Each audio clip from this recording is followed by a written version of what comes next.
وبرکاتہ۔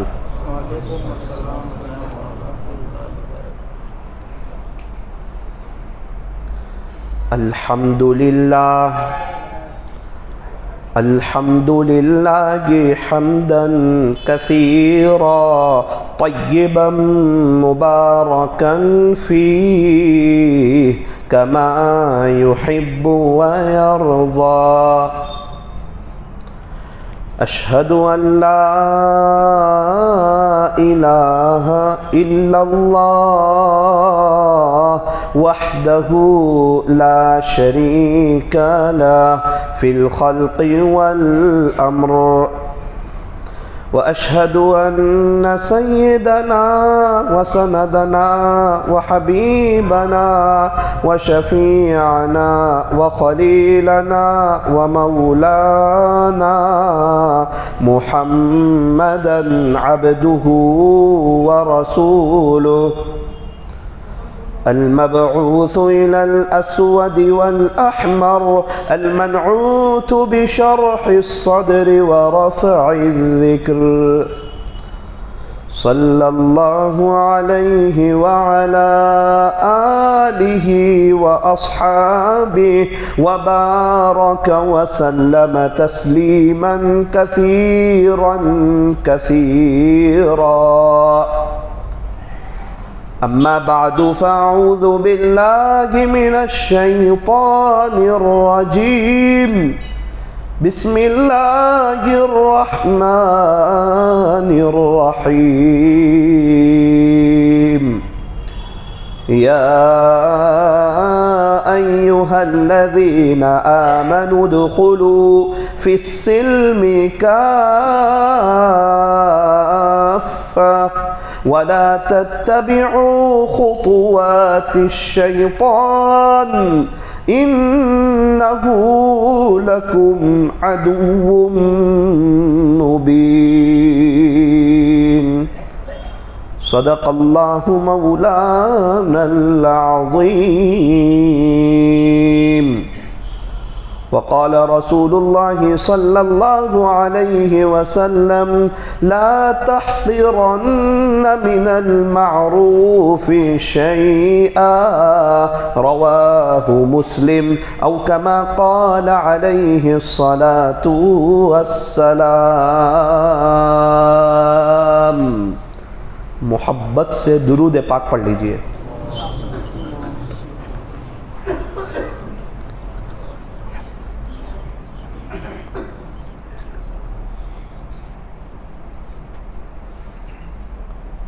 بزرگان محترم اور عزیز نوجوانوں،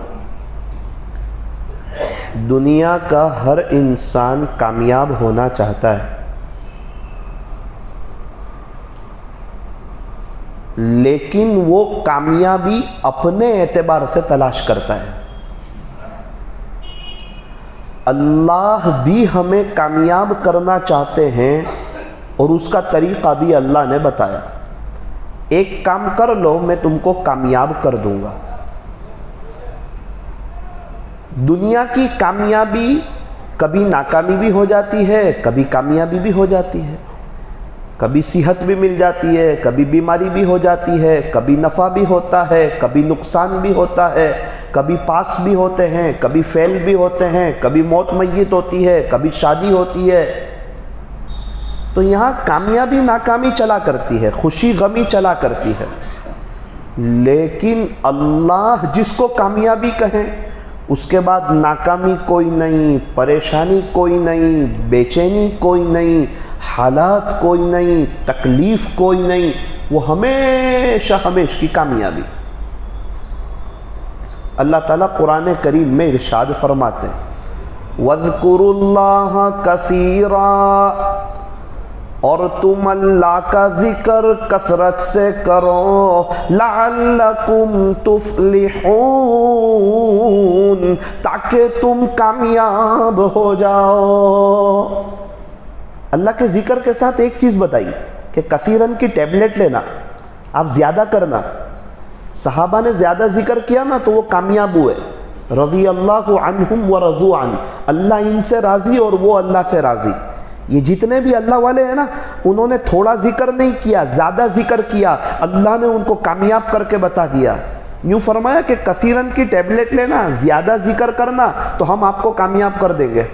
وَاذْكُرُوا اللَّهَ كَثِيرًا، اور تم اللہ کا ذکر کثرت سے کرو، لَعَلَّكُمْ تُفْلِحُونَ، تاکہ تم کامیاب ہو جاؤ۔ اللہ تعالیٰ مجھے اور آپ کو ایمان والے کہتے ہیں، اور ذکر کی کہتے ہیں ذکر کرو۔ یا ایھا الذین آمنوا اذکروا اللہ، اے ایمان والو تم اللہ کا ذکر کرو۔ اللہ ہمیں نصیحت کر رہے ہیں، اللہ کا ذکر کرو۔ اللہ کتنا کریں؟ ہر چیز کی حد ہے۔ نماز کے شروع کا وقت، اخیر کا وقت، روزے کے شروع کا وقت، اخیر کا وقت، سورج نکلتا ہے، ڈوبتا ہے، چاند نکلتا ہے، غروب ہوتا ہے۔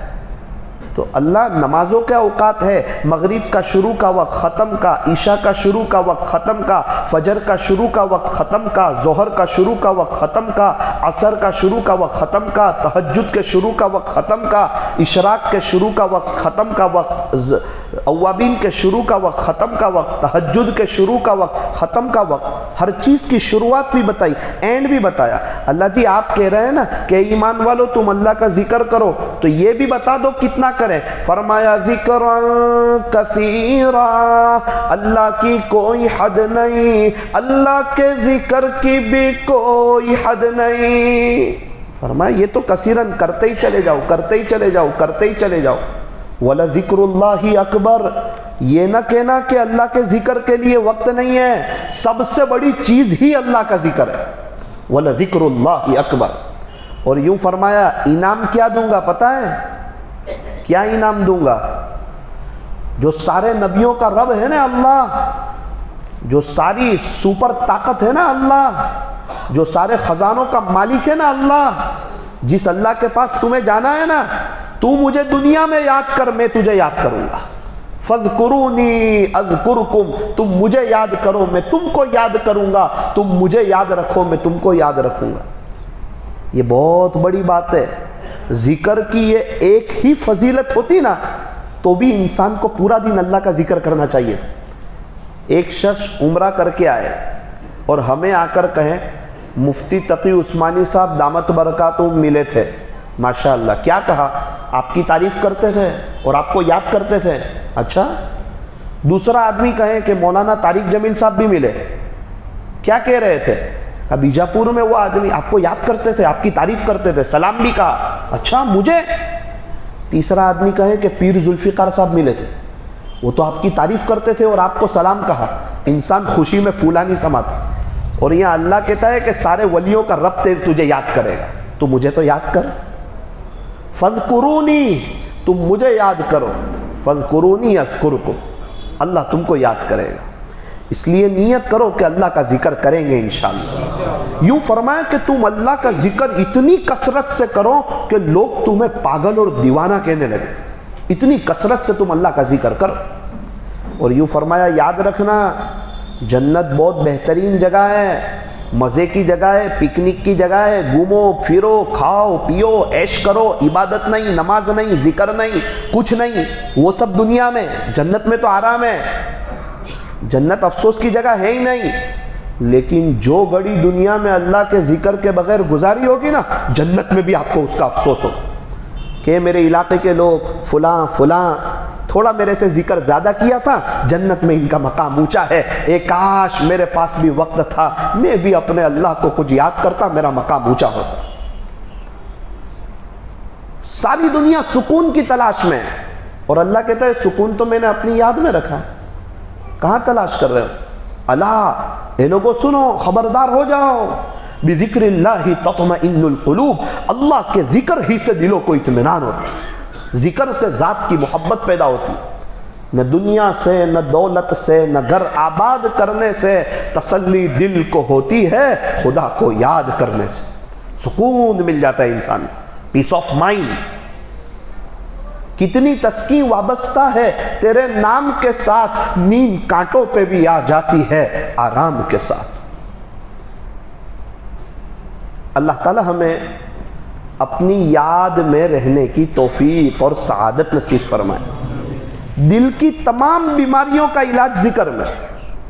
قال رسول اللہ صلی اللہ علیہ وسلم، آقا نامدار حضرت محمد الرسول اللہ صلی اللہ علیہ وسلم نے ارشاد فرمایا، ذکر اللہ شفاء القلوب، اللہ کا ذکر میں دلوں کے لیے شفا ہے. اللہ کا ذکر دلوں کے لیے شفا ہے. اسی لیے کوئی شیخ الحدیث آ کر بیت ہو یا شرابی آ کر بیت ہو، دونوں کو ذکر دیا جائے گا.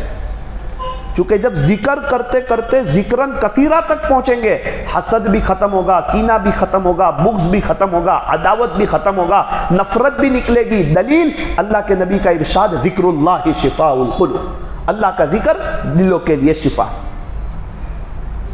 اللہ کے لیے وقت نکالا جاتا ہے، اہم کام کے لیے انسان وقت نکالتا ہے. جتنے بھی کثرت سے اللہ کا ذکر کرتے ہیں سب کو اللہ نے نواز دیا ہے. ایک صحابی نے فرمایا کہ پیارے نبی جی، میں وی آئی پی بننا چاہتا ہوں، خصوصیت چاہتا ہوں. یوں فرمایا کہ کثرت سے اللہ کا ذکر کیا کر وی آئی پی بن جائے. جتنے بھی اللہ والے ہیں، جس فیلڈ میں ہوں، خانقاہ میں ہو، دعوت میں ہو، جمعیت میں ہو، جس فیلڈ میں ہو، وہ اللہ والے ہیں. آپ کو ان کا اس کا نتیجہ معلوم ہوگا کہ یہ لوگ زیادہ ذکر کرتے، ذکرن کثیرہ پر عمل کرتے. اسی لیے اللہ نے ان کو وی آئی پی بنا دیا ہے. آج کی مجلس میں تھوڑا سا دل پہ لینے کی ضرورت کہ مجھے اپنے اللہ کے لیے وقت نکالنا ہے. بہت سے لوگ کہتے ہیں کہ ذکر نہیں ہوتا ہے، معمولات نہیں ہوتے، قرآن شریف کی تلاوت نہیں ہوتی ہے. دل دکھتا ہے، اندر سے دل روتا ہے. غسل ہوتا ہے، کھانا ہوتا ہے، ناشتہ ہوتا ہے، سونا ہوتا ہے، اٹھنا ہوتا ہے، چائے ہوتی ہے، موبائل ہوتا ہے، واٹس ایپ ہوتا ہے، سب ہوتا ہے، 10 گھنٹے کاروبار ہوتا ہے. کیا نعوذ باللہ میرے رب کا ذکر ہی اتنا چھوٹا ہو گیا کہ یہی نہیں ہوتا ہے؟ سب ہوگا، نہیں ہوگا تو اللہ کا ذکر نہیں ہوگا. اللہ یوں کہہ رہا ہے وَلَذِكْرُ اللَّهِ أَكْبَرُ، اللہ کا ذکر بہت بڑی چیز ہے. تم مجھے یاد کرو، میں تم کو یاد کروں. ہم کامیابی کہاں تلاش کر رہے ہیں اور اللہ تعالیٰ ہمیں قرآن میں کہاں کامیابی بتا رہا ہے. انسان کو چاہیے اللہ کے ذکر کے لیے وقت نکال. میرے عزیزو، 3 صفات میرے اور آپ کے اندر ہونے چاہیے. 3 صفات بنیادی، اہم اور ضروری. 3 باتیں.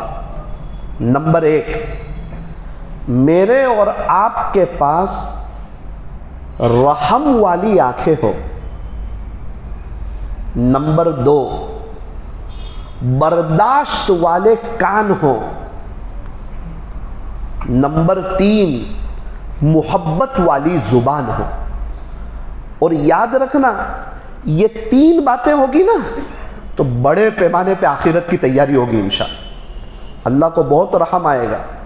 رحم والی آنکھیں ہو، برداشت والے کان ہو، محبت والی زبان ہو. ذرا سمجھنے کی کوشش کریں. رحم والی آنکھ کس کو کہتے ہیں؟ جس انسان کے پاس رحم والی آنکھیں ہوتی ہے وہ ہر ایک کی خیرخواہی سوچتا ہے.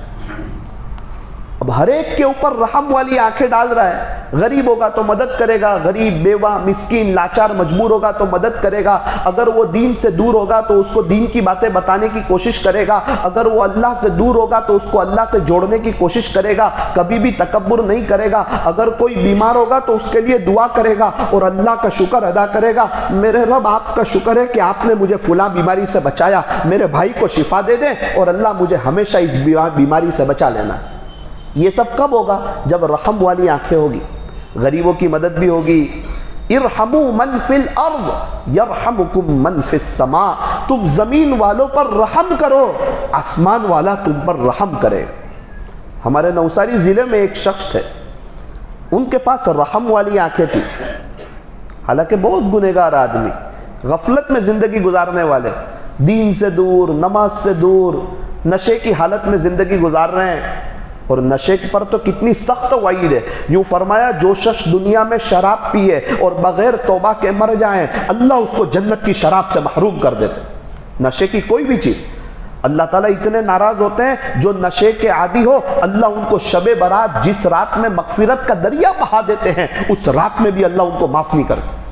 اللہ کا شدید ترین غصہ ہوگا. اور عام طور پر نشہ کرنے والے کو قبر میں رکھتے ہی عذاب قبر پھڑ پھڑانے لگتا ہے. اللہ ناراض ہو جاتا ہے. اب وہ آدمی نہ نماز پڑھے نہ دین پہ چلے، لیکن رحم والی آنکھیں تھی. کیسی آنکھیں تھی؟ ان کی رکشہ میں غریب آدمی کوئی بیٹھے، غریب آدمی، معلوم کریں، پتہ چلے غریب آدمی ہے، کبھی 50 روپے دے دے، بیٹا پیسے نہیں چاہیے، یہ 50 روپے لے، چکن لے جا اور گھر میں امی کو بول چکن بنانا، آپ لوگ بیٹھ کے کھانا. چچا پیسے لے لو نا، نہ بیٹا کوئی بات نہیں. کبھی 30 روپے دے دے، بیٹا سبزی لے لینا، بہت بڑی بات ہے. خود غریب آدمی ہے، خود حالات میں رکشہ چلاتے ہوئے، لیکن رحم والی آنکھیں اور یہ مدد کر رہا ہے. اب مثال کے طور پہ وہ گھر جاوے، امی ایک رکشہ میں بیٹھا تھا، ایک چچا تھے بہت اچھے تھے، میرے سے پیسے بھی نہیں لیے، اخلاق سے میرے سے پیش آئے اور یہ 50 روپے دیے اور میں چکن لے کے آیا ہوں، چکن بنا، ماں کی بھی دل کی دعا نکل جاؤ کہ میرے بچے کے ساتھ خیر خائی کی. رحم والی آنکھیں تھی، اللہ کو رحم آ گیا، نشہ چھوٹ گیا، زندگی چینج ہو گئی، اللہ کی طرف آ گئے. اللہ جب کسی سے خوش ہوتا ہے نا تو اس کا اینڈ اچھا کرنا ہو تو اس کی زندگی اچھی کر دیتے. کچھ ہی دنوں میں ان کا انتقال ہو گیا. لوگ تعجب میں رہ گئے. اللہ نے ان کو رمضان کے مہینے میں 15واں روزہ عطا فرمایا اور رمضان کے مہینے میں اپنے پاس بلایا. اللہ اکبر کبیرہ. سب سے بڑا مالدار کون؟ ایمان کی حالت میں دنیا سے چلا جائے وہ. کیا موت آ رہی ہے رمضان میں، ہم لوگ چاہتے ہیں نا اللہ ہمیں رمضان میں اٹھاوے. اور ایک ایسا آدمی جس کی زندگی غفلت میں لیکن رحم والی آنکھیں تھی، غریبوں کی مدد کرتا تھا، کسی کی دعا لی، رب نے زندگی چینج کی، نشے سے بچایا اور رمضان کا مہینہ عطا فرمایا. دعا کریں اللہ تعالی ہم تمام کو رحم والی آنکھیں عطا فرمائے. نمبر 2، ہمارے پاس برداشت والے کان ہوں. برداشت والے کان کس کو کہتے ہیں؟ ہم کسی سے کوئی بھی بات سنیں وہ دوسروں کو نہ کہیں، کسی کی غیبت نہ کریں، ہم ہضم کر لیں. برداشت والے کان. ایک بزرگ تھے اللہ والے، ان کی بیوی کو ان کے ساتھ جمتا نہیں تھا. بیوی کو ان کے ساتھ جمتا نہیں تھا. وہ کہتی تھی کہ آپ اللہ والے ہیں، بہت اچھا، مجھے آپ کے ساتھ نہیں جمتا. اس کو دنیا دار آدمی چاہیے تھا. آپ مجھے طلاق دے دو، آپ اپنا ذکر کرو، آپ اپنی اچھی لائف گزارو، میں آپ کے ساتھ نہیں رہ سکتی. اللہ والے سمجھاتے کہ طلاق اچھی بات نہیں ہے، اللہ کو ناراض کرنے والا عمل ہے. ایک رشتہ دار کو پتا چلا، بڑا آدمی، وڈیل آدمی، ذمہ دار آدمی، کہ حضرت کی بیوی طلاق مانگ رہی ہے. حضرت کے پاس آیا. کیسے ہو حضرت، خیریت سے ہیں؟ کہ الحمدللہ. سنا ہے آپ کی بیوی بار بار آپ سے طلاق مانگتی ہے، کیا بات ہے، کیا ماجرا ہے، میرے کو بتاؤ. حضرت نے فرمایا کہ اصل بات یہ ہے کہ وہ میری بیوی ہے، ابھی میرے نکاح میں ہے، اور میری بیوی کی غیبت کرنا مجھے اچھا نہیں لگتا ہے. جو بھی بات ہے وہ ہم لوگ دونوں کی ہے. اب ہم لوگ دونوں کی بات میں آخرت برباد کرنا، اس کی غیبت کرنا، کسی کے پیٹھ پیچھے ایسی بات کرنا کہ اس کو پتہ چلے تو اس کا دل دکھے، اس کو غیبت کہتے ہیں. لہٰذا بہتر ہے کہ یہ ٹاپک کلوز کر دیا جائے اور ٹاپک پہ اپنے بات کرتے ہیں. وہ تو تعجب میں رہ گئے کہ لوگ تو سامنے سے فون کر کے کہتے ہیں اور یہ میں ان کے پاس آیا ہوں اور غیبت کرنے تیار نہیں، حالانکہ پریشان کر رہی ہے، ستا رہی ہے، طلاق مانگ رہی ہے. کچھ وقت کے بعد اس نے بہت ضد کی.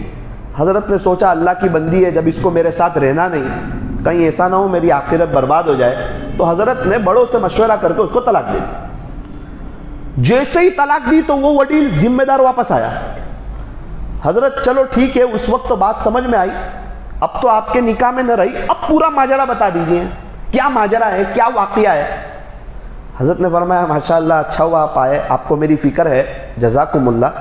اصل بات یہ ہے کہ جب بیوی تھی اس وقت غیبت نہیں کی، اب تو اجنبیہ بن گئی، ٹاپک ہی کلوز کر دو، اس ٹاپک پہ بات نہیں کرنی. اللہ، اس کو کہتے ہیں برداشت والے کان.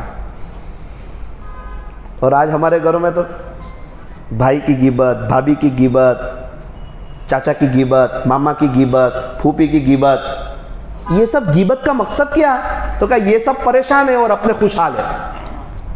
مقصد یہ اس کو یہ پریشانی ہے، ماما کو وہاں ایسا ہو گیا، پھوپھی کا وہاں ایسا ہو گیا، تیرے وہاں. میرے گھر میں تو جنت جیسا ماحول ہے. جو غیبت کرتے ہیں ان کے گھر میں جنت جیسا ماحول ہوتا ہے یا جہنم جیسا؟ الغیبت اشد من الزنا، غیبت تو زنا سے بھی زیادہ سخت چیز ہے۔ زنا کو برا سمجھتے، غیبت کو برا نہیں سمجھتے، مزے سے غیبت ہو رہے ہیں۔ امی ابو ایک کمرے میں، رات کو بہو بیٹے کی غیبت کر رہے ہیں، بہو بیٹے ایک کمرے میں، امی ابو کی غیبت کر رہے ہیں، رات میں 15 منٹ میں پورا گھرانہ اللہ کی نظر سے گر گیا۔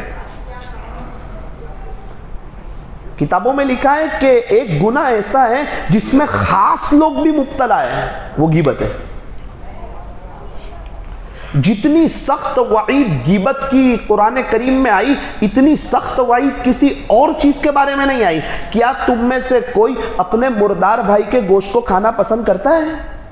انسان، وہ بھی مردار، وہ بھی بھائی کا غیبت کا کرنا اس سے بھی برا ہے۔ واتقوا اللہ، اللہ سے ڈرو۔ اللہ کہہ رہا ہے کیوں غیبت کرتے ہو؟ مرنا نہیں ہے، اللہ کے پاس آنا نہیں ہے۔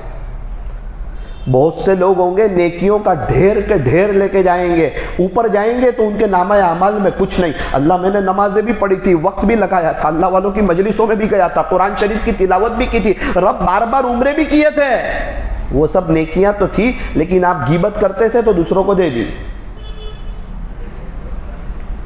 اور صرف دی نہیں، ان کے گناہ آپ کے پاس آئے۔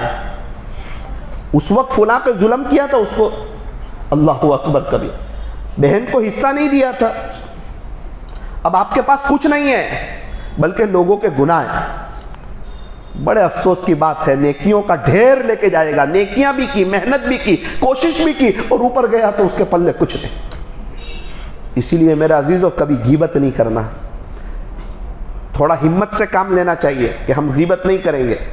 ایک مرتبہ محبت سے کبھی خوشی کا موقع ہو، آئس کریم وغیرہ کھا رہے ہو، جوس پی رہے ہو، بیوی بھی موڈ میں ہو، اس وقت ذرا محبت سے بات کر لینی چاہیے کہ دیکھ ایک بات بتاؤں، غیبت سے بہت ڈر لگتی ہے، میں نے بھی بہت غیبت کی ہے۔ یوں نہیں کہنا چاہیے تو نے بہت غیبت کی ہے، میں نے بھی بہت غیبت کی ہے۔ لہٰذا ہم لوگ ایک بات طے کرتے ہیں کہ آج سے انشاءاللہ ثم انشاءاللہ میں تیرے گھر والوں کی غیبت نہیں کروں گا، تیرے امی کی نہیں، ابو کی نہیں۔ ویسے مردوں کی ہمت نہیں اس کے امی ابو کی غیبت کریں۔ ہاں وہ تو ہوم منسٹر ہے، پہلے سے ماحول اس نے تیار کیا ہے کہ میرے امی ابو، میرے بھائی بہن سب فرشتے، خبردار ایک لفظ بھی ان کے بارے میں بولا تھا، ایک کے بارے میں بھی کچھ کہا تو آپ کے خاندان سمیت سب کے عیب گنا دوں گی، آپ کسی کی غیبت نہیں کر سکتے۔ اس نے ایسا ماحول تیار کر دیا، اور میں جب تک تمہارے ماں باپ کی غیبت نہیں کروں وہاں تک تم کو سونا نہیں ہے۔ اس نے کہا جی ہاں، اکثر گھروں کا یہ ماحول ہے، ہمیں کرنی نہیں ہے، اب ہم تو ویسے بھی کرتے نہیں اس کے امی ابو کی، تو محبت سے سمجھا دے کہ انشاءاللہ دیکھ میں تیرا امی تیرا ابو سب بہت اچھے ہیں، تیرے بھائی تیری بہن، میں تیرے گھر والوں کی غیبت نہیں کروں گا، تو میرے گھر والوں کی غیبت مت کر۔ کچھ تکلیف ہے نمازوں کے بعد اللہ کو کہہ دے، اللہ مسائل کو حل کر دے گا۔ تھوڑی سی محنت کر کے، یہ سنگین گناہ ہے، یہ سنگین جرم ہے، اس سے جلدی جان چھوٹتی نہیں ہے۔ اس کے لیے باقاعدہ 5 نماز کے بعد دعا کی جائے، رویا جائے، 15-20 دن تک اس کے لیے صدقے کا اہتمام کیا جائے، تہجد میں اٹھ کے تڑپا جائے، رب کریم بچنا چاہتا ہوں غیبت سے بچا دے، کوئی یہ بھی نظام چلا دے۔ اللہ ہمارے گھر میں 4-5 لوگ بیٹھتے ہیں تو غیبت شروع ہو جاتی ہے، 4-5 دوست لوگ ملتے ہیں تو غیبت شروع ہو جاتی ہے، فون پہ کسی سے بات ہوتی ہے تو غیبت شروع ہو جاتی ہے۔ وہ کون سی ہماری مجلس ہے جو غیبت سے خالی ہے، غیبت سے پاک ہے؟ اللہ تعالی ہمیں برداشت والے کان عطا فرمائے۔ اسی لیے اللہ والوں نے فرمایا کسی کے گھر میں جاؤ نا تو اندھے بن کے جاؤ، باہر آؤ تو گونگے بن کے آؤ۔ اس کے گھر میں جاؤ تو گھر کے عیب نہ دیکھو، اور باہر آؤ تو اس کے گھر کا کوئی تذکرہ نہ کرو۔ ہمارے یہاں کی مستورات اگر کسی کے گھر میں جائیں، آ کے پورے اس کے گھر کا بایو ڈیٹا بیان کرتی ہے، اس کی امی یوں کر رہے تھے، اس کی بہن یوں کر رہی تھی، اور اس کی بیوی کام نہیں کر رہی تھی، اور ان کے گھر میں تو یہ چیز اچھی نہیں رکھی تھی۔ ایسا نہیں، اللہ والوں نے فرمایا کسی کے گھر میں جاؤ اندھے بن کے جاؤ، اور کسی کے گھر سے باہر نکلو تو گونگے بن کے باہر نکلو۔ تو نیت کرو انشاءاللہ اپنی آنکھیں رحم والی بنائیں گے، اور اپنے کان انشاءاللہ برداشت والے بنائیں گے، اور ہماری زبان محبت والی ہو، میٹھی ہو۔ یا تو خاموش رہیں، صبر کریں، بولے تو اچھا بولیں، زبان میں ہڈی نہیں، اس کا سخت ہونا یہ اللہ اس کے رسول کو پسند بھی نہیں۔ اس زبان سے دل جیتے بھی جا سکتے ہیں، چیرے بھی جا سکتے ہیں۔ خوش نصیب ہے وہ جو دل جیتنے کا کام کریں، بد نصیب ہے وہ جو دل چیرنے کا کام کریں۔ میٹھی زبان والوں کی تو مرچیاں بھی بک جاتی ہے، اور کڑوی زبان والوں کا تو شہد بھی نہیں بکتا ہے۔ دارالعلوم دیوبند کے پہلے استاد ملا محمود اور پہلے شاگرد محمود حسن جو بعد میں شیخ الہند رحمت اللہ علیہ بنے، تو یہ ملا محمود شیخ الہند کے بھی استاد، دارالعلوم دیوبند کے پہلے استاد۔ ان کا فیض پوری دنیا میں عام ہوا، بڑی بڑی کتابیں پڑھائی، شیخ الہند جیسے شاگرد تیار کیے، آج پوری دنیا میں ان کا فیض ہے، اور ہم پر بھی ان کا احسان ہے۔ انہوں نے سب محنتیں کی، شاگرد تیار ہوئے، شاگرد در شاگرد تیار ہوئے، وہاں سے حضرت جی مولانا الیاس صاحب رحمۃ اللہ علیہ تیار ہوئے، اور ان کی برکت سے اللہ تعالیٰ نے ہمیں دعوت و تبلیغ کی مبارک محنت کی ایک نئی تحریک عطا فرمائی۔ اللہ اکبر کبیرہ۔ ملا محمود رحمۃ اللہ علیہ کا انتقال ہوا۔ اب لوگ تو بہت خوش کہ حضرت کی تو مغفرت ہو گئی ہوگی، بہت بڑے علامہ، بہت نمازی، ذکر کرنے والے، تہجد پڑھنے والے، اللہ کے سامنے رونے والے، دارالعلوم دیوبند کے پہلے استاد۔ کسی نے خواب میں دیکھا، پوچھا حضرت آگے کیا بنا؟ فرمایا کہ ایک اللہ کا شکر ہے مغفرت ہو گئی، بولے اللہ کا کرم ہے، لیکن ایسی چیز پر مغفرت ہوئی جس کو میں بھول چکا تھا، مجھے نہیں معلوم، میرے علم میں نہیں تھا، میرے خواب و خیال میں نہیں تھا، میرے تصور میں نہیں تھا، اس چیز پر میری مغفرت ہوئی۔ حضرت کس پہ ہوئی؟ فرمایا ایک مرتبہ کھانے بیٹھا تھا نا، تو میں نے روٹی کا ایک لقمہ توڑ کے منہ میں رکھا، جیسے ہی روٹی کا ٹکڑا منہ میں رکھا تو پوری بات میرے ذہن میں آ گئی کہ روٹی میں نمک نہیں ہے، میری اہلیہ آٹا گوندھ رہی تھی، اس وقت روٹی میں نمک ڈالنا بھول گئی تھی۔ اب انسان ہے، انسان سے غلطیاں ہوتی ہے، جان بوجھ کے تو کیا نہیں ہوگا، اب رات کو جب روٹی بنے گی تو اس میں نمک ڈال دے گی، ابھی ایسے کھا لیتے ہیں، اس کو کچھ کہنا نہیں ہے، روزانہ تو اچھا اچھا کھانا ملتا ہے، انسان ہے، کبھی کام کاج میں کبھی آگے پیچھے ہو جاتا ہے، بھول جاتے ہیں۔ ہم ہوتے تو کیا کہتے ہیں؟ کوئی بات نہیں، ابھی نمک نہیں ہے، رات میں ذرا نمک ڈال دینا۔ یہ کہتے ہیں میں نے اتنا بھی نہیں کہا، اس نے جان بوجھ کے تو نمک ڈالنا بھول ہی نہیں، میں نے کچھ نہیں کہا، میں نے کھا لیا۔ اللہ نے فرمایا خلاصہ، ملا محمود اس وقت کو یاد کر جب تیری بیوی آٹے میں نمک ڈالنا بھول گئی تھی، اور اس وقت تو نے اس پر رحم کھایا تھا، آج میں تجھ پہ رحم کھاتا ہوں، معاف کر دیا، اس ادا پہ معاف کیا۔ حالانکہ بڑی بڑی کتابیں پڑھائی ہے، بڑے علامہ ہیں، شیخ الہند جیسے شاگرد ہیں، اسی لیے پیارے نبی صلی اللہ علیہ وسلم نے ارشاد فرمایا، قال رسول اللہ صلی اللہ علیہ وسلم، تاجدار مدینہ فخر دو جہاں سید العرب والعجم حضرت اقدس محمد الرسول اللہ صلی اللہ علیہ وسلم نے ارشاد فرمایا، لا تحقرن من المعروف شیئا، نیکی کی کسی بات کو ہرگز حقیر نہ سمجھو۔ نیکی کی کسی بات کو، یہ نیکی چھوٹی ہے، نہ چھوٹا نہ سمجھو، کیا پتہ اسی نیکی پہ اللہ آپ کی مغفرت فرما دے، کون سی ادا اللہ کو پسند آ جائے۔ یوں فرمایا نیکی چھوٹی ہو یا بڑی، نیکی کر لو، نیکی کرنے میں مشقت تو ہے، مشقت ختم ہو جائے گی، ثواب باقی رہ جائے گا۔ گناہ چھوٹا ہو یا بڑا، گناہ میں مزہ تو ہے، لذت تو ہے، لیکن گناہ مت کرو، ہمت کر کے بچ جاؤ، چونکہ گناہ آپ اگر کر لو گے لذت تو ختم ہو جائے گی، لیکن یاد رکھنا وبال باقی رہ جائے۔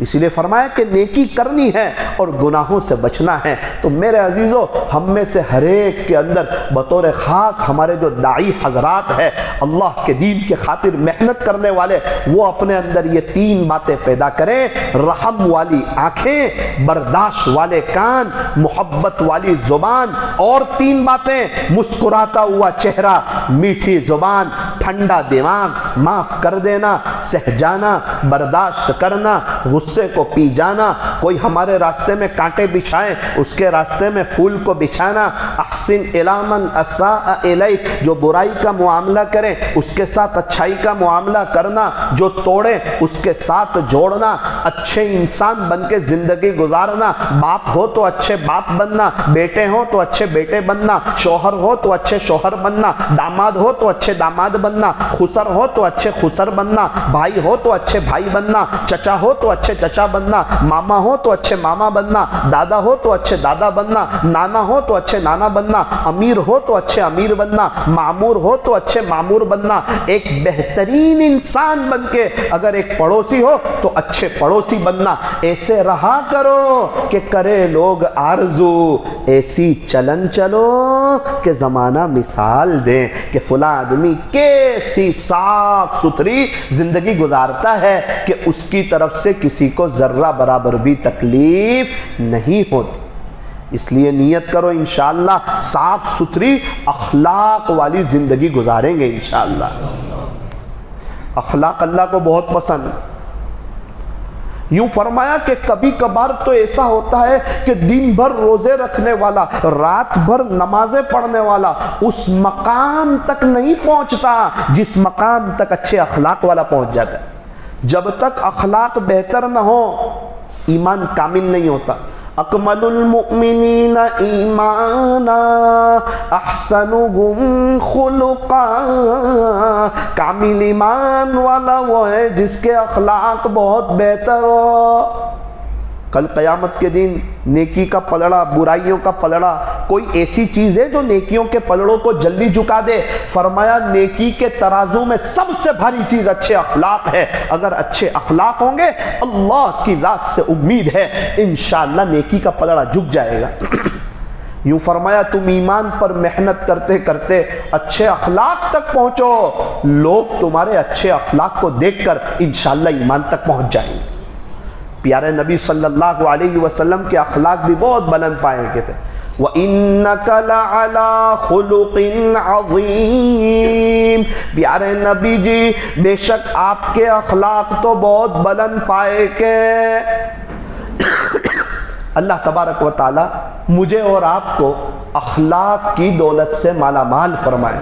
میرے عزیزو اللہ کا ذکر کرنا ہے، ذرا بات کو سمجھنا ہے ایک ترتیب سے، تب جا کے پوری بات سمجھ میں آئے گی۔ نمبر ایک اللہ کا ذکر کرنا ہے، نمبر دو اللہ کا ذکر زیادہ کرنا ہے، نمبر تین اخلاق کو اپنانا ہے، نمبر چار رحم والی آنکھیں ہوں، برداشت والے کان ہوں، محبت والی زبان ہوں، اور یہ سارے اعمال میں اخلاص ہو، صرف اللہ کے لیے عمل کیا جائے، دکھلاوے کے لیے نہیں، ریاکاری کے لیے نہیں، شہرت سما کے لیے نہیں، کوئی ہمیں بڑا سمجھے اس کے لیے نہیں، بلکہ اپنے آپ کو مٹا کر کے اخلاص کے ساتھ اللہ کو راضی کرنے کے لیے عمل کیا جائے۔ بہت سے لوگ کہتے ہیں مولانا اخلاص کسے کہتے ہیں؟ ارے کسی کے لیے کوئی عمل شروع نہ کرنا اور کسی کے لیے کوئی عمل بند نہ کرنا۔ کسی کو دیکھ کے عمل شروع کر رہے ہیں، فرمایا نہیں، اس کو دکھلاوے کے لیے مت کرو۔ ہم تسبیح پڑھ رہے ہیں، کوئی اللہ والے آئے تو تسبیح رکھ دی، فرمایا نہ پڑھ رہے اب مت رکھو۔ ان کو دیکھ کے شروع بھی نہیں کیا اور ان کو دیکھ کے بند بھی نہیں کیا، کیونکہ شروع بھی اللہ کے لیے اور ختم بھی اللہ کے لیے۔ اخلاص حسن الہی کا وہ تاج ہے کہ جس کے سر پر یہ ہو زمانے پہ اس کا راج ہے۔ آپ نے نام سنا ہوگا امام زین العابدین رحمت اللہ علیہ، امام حسین رضی اللہ عنہ کے بیٹے، کہ بہت روتے تھے، بہت بڑے بزرگ، بہت بڑے اللہ والے، روتے بہت تھے۔ بہت سے اللہ والے روتے ہیں، یہ کچھ زیادہ ہی روتے تھے امام زین العابدین رحمۃ اللہ علیہ۔ خادم نے کہا حضرت بات بات پہ روتے ہیں، صبح و شام روتے ہیں، بار بار روتے ہیں، آپ کتنا روتے ہیں، اتنا کیوں روتے ہیں؟ تو خادم سے کہا کہ میدان کربلا میں بھی وہاں پر موجود تھا، میرے ابو، میرے چچا، میرے بھائی سب کو شہید کر دیا گیا ہے نا، جب میں وہاں موجود تھا، لیکن میں بہت سخت بیمار تھا، خیمے سے باہر نہیں آ سکتا تھا۔ اگر میں خیمے سے باہر آتا تو مجھے بھی شہید کر دیتے۔ میرے مقدر میں زندگی لکھی تھی تو اللہ نے مجھے بچا لیا. فرمایا کہ بیٹا وہ یوسف علیہ السلام کو کنویں میں ڈال دیا تھا نا, تو یعقوب علیہ السلام کتنا روتے تھے, نابینا ہو گئے تھے, آنکھیں چلی گئی. یوسف علیہ السلام کو کنویں میں ڈالے تو یعقوب علیہ السلام اتنے روئے کہ نابینا ہو جائے. میرے سامنے میرے ابو, میرے چچا, میرے بھائی, میرے خاندان والوں کو بڑی بری طریقے سے شہید کر دیا گیا. میں نہ روؤں تو اور کیا کروں, مجھے وہ منظر یاد آتا ہے میدان کرم, اسی لیے میں زیادہ روتا ہوں. بزرگان دین تو بہت ہے, یہ بہت کثیر البکات ہے, بہت زیادہ رونے والے. ان کا انتقال ہوا, غسل دینے والوں نے غسل دیا, ان کا گھورا بدن تھا. ایک آدمی نے کہا کہ یہ ان کے کندھے پر بلیک کلر کا نشان ہے, کالے کلر کا نشان ہے, یہ کس چیز کا ہے؟ وہاں والوں کو پوچھا, کہا ہم کو پتہ نہیں کس چیز کا نشان ہے. گھر والوں کو پوچھا, ان کے کندھے پر کالا نشان کس چیز کا ہے؟ کوئی تکلیف تھی, کوئی بیماری تھی؟ گہرا نشان ہے. گھر والوں نے کہا ہم کو تو نہیں معلوم کس چیز کا نشان ہے. ٹھیک ہے کوئی بات نہیں. غسل دیا گیا, کفن پہنایا گیا, نماز جنازہ پڑھائی گئی, دفن کر دیا گیا. 8 دن گزرے, 8-10 دن.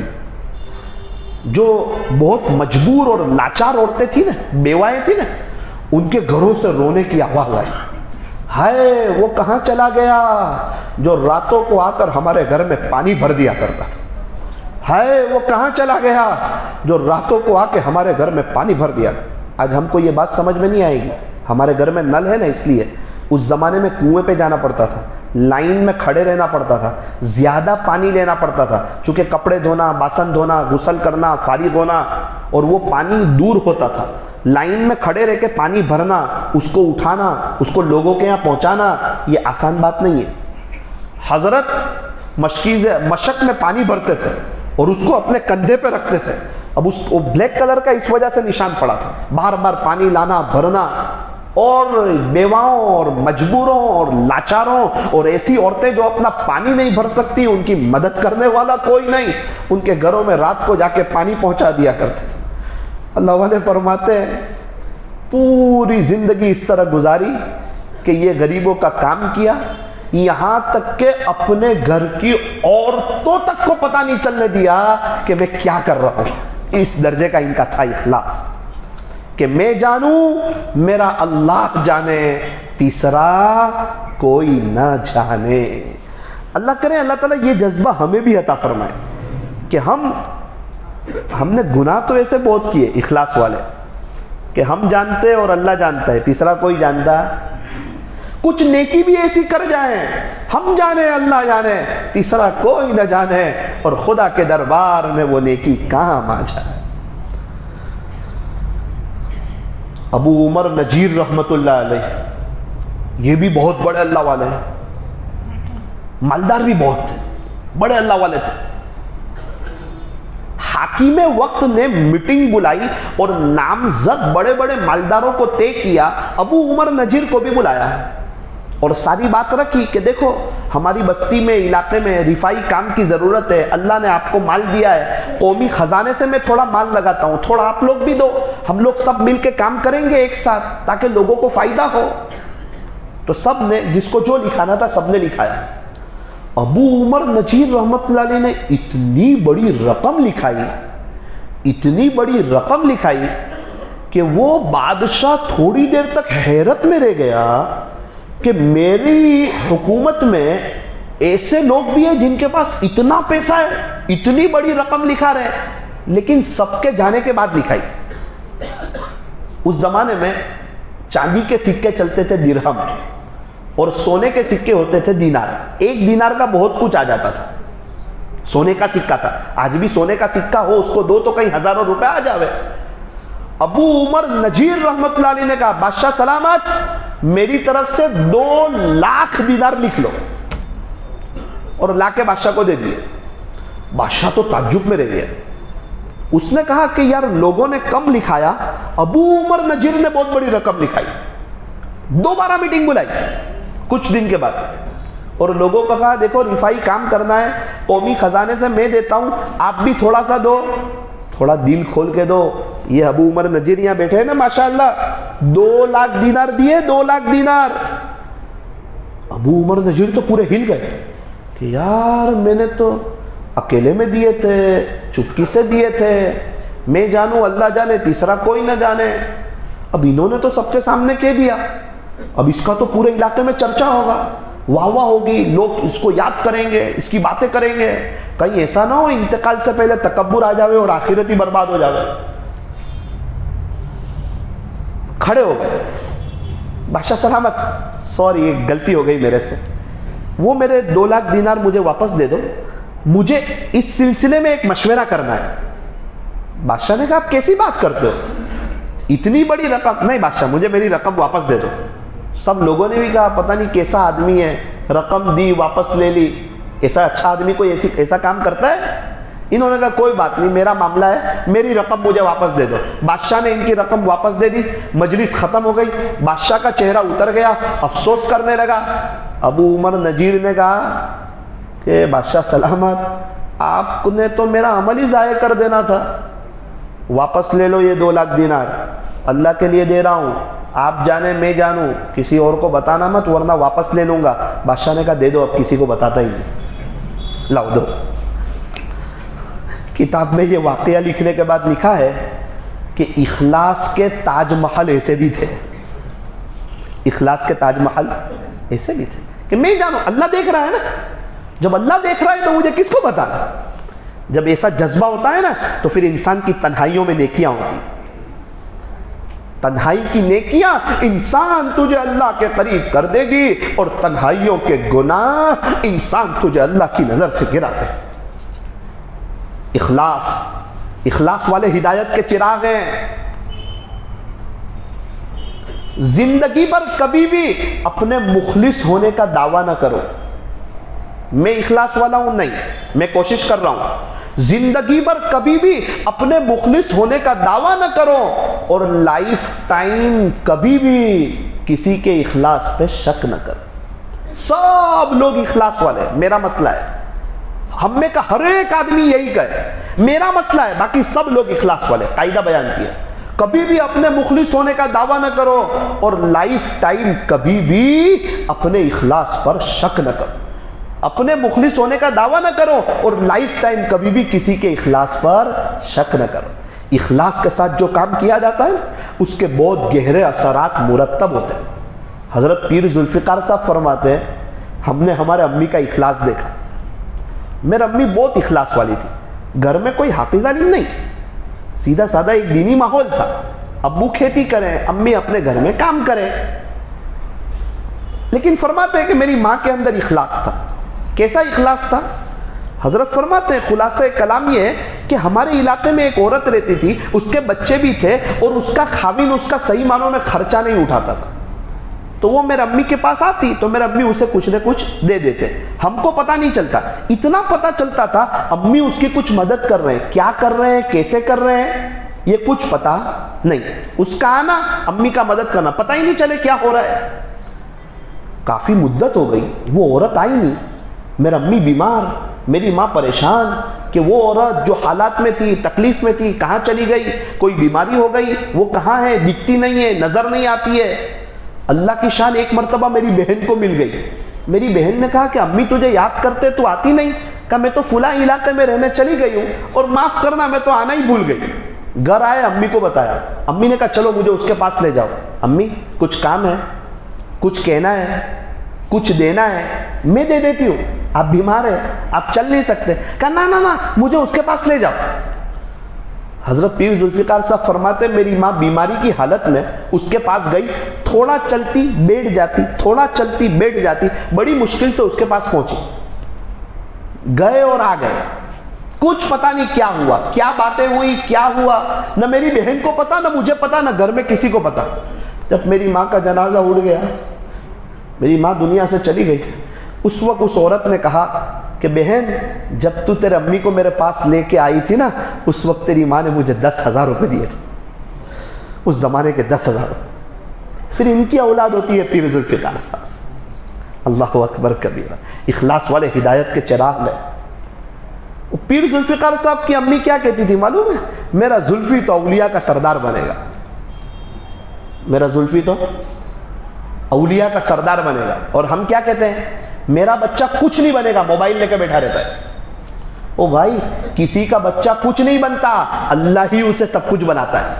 تو سب کچھ بنانے والی ذات ایک اللہ کی ہے. ہماری نظر اللہ پر ہو کہ یہ میرا بچہ ہے، چاہے ذہین ہے کن ذہین ہے، باپ کی دعا ڈائریکٹ جاتی ہے، انشاءاللہ میں نمازوں کے بعد دعا کروں گا، اللہ میرے بچے سے پوری دنیا میں کام لے گا اور قبر میں میری آنکھیں ٹھنڈی ہوگی. ماں باپ کے ایسے جذبے ہونے چاہیے. پیر ذوالفقار صاحب فرماتے ہیں میری ماں دعا دیتی میرا زلفی اولیاء کا سردار بنے گا، اور میرا ابو بھی بہت نیک تھے. میں چھوٹا تھا جب سے دیکھتا تھا کہ میرا ابو روزانہ منزل سے ایک قرآن پڑھتے تھے. کس سے پڑھتے تھے؟ منزل سے. 7 دن میں ایک قرآن ختم. پیر صاحب فرماتے ہیں کہ جب میرے بال سفید ہو گئے اس وقت تک میں نے دیکھا کہ میرا ابو ہر ہفتے ایک قرآن ختم کرتے تھے.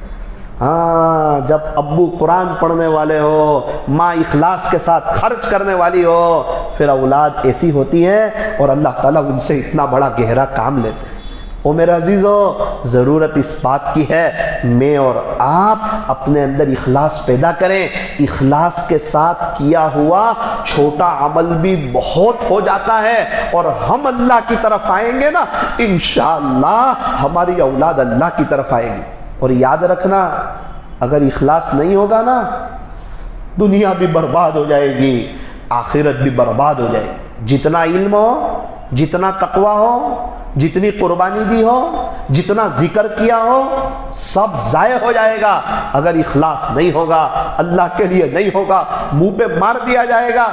ایک بات آپ کو سناؤں، شاید آپ نے کبھی سنی نہ ہو. مجدد الفسانی رحمۃ اللہ علیہ کے زمانے میں 2 بڑے عالم تھے، بہت بڑے عالم، چوٹی کے عالم.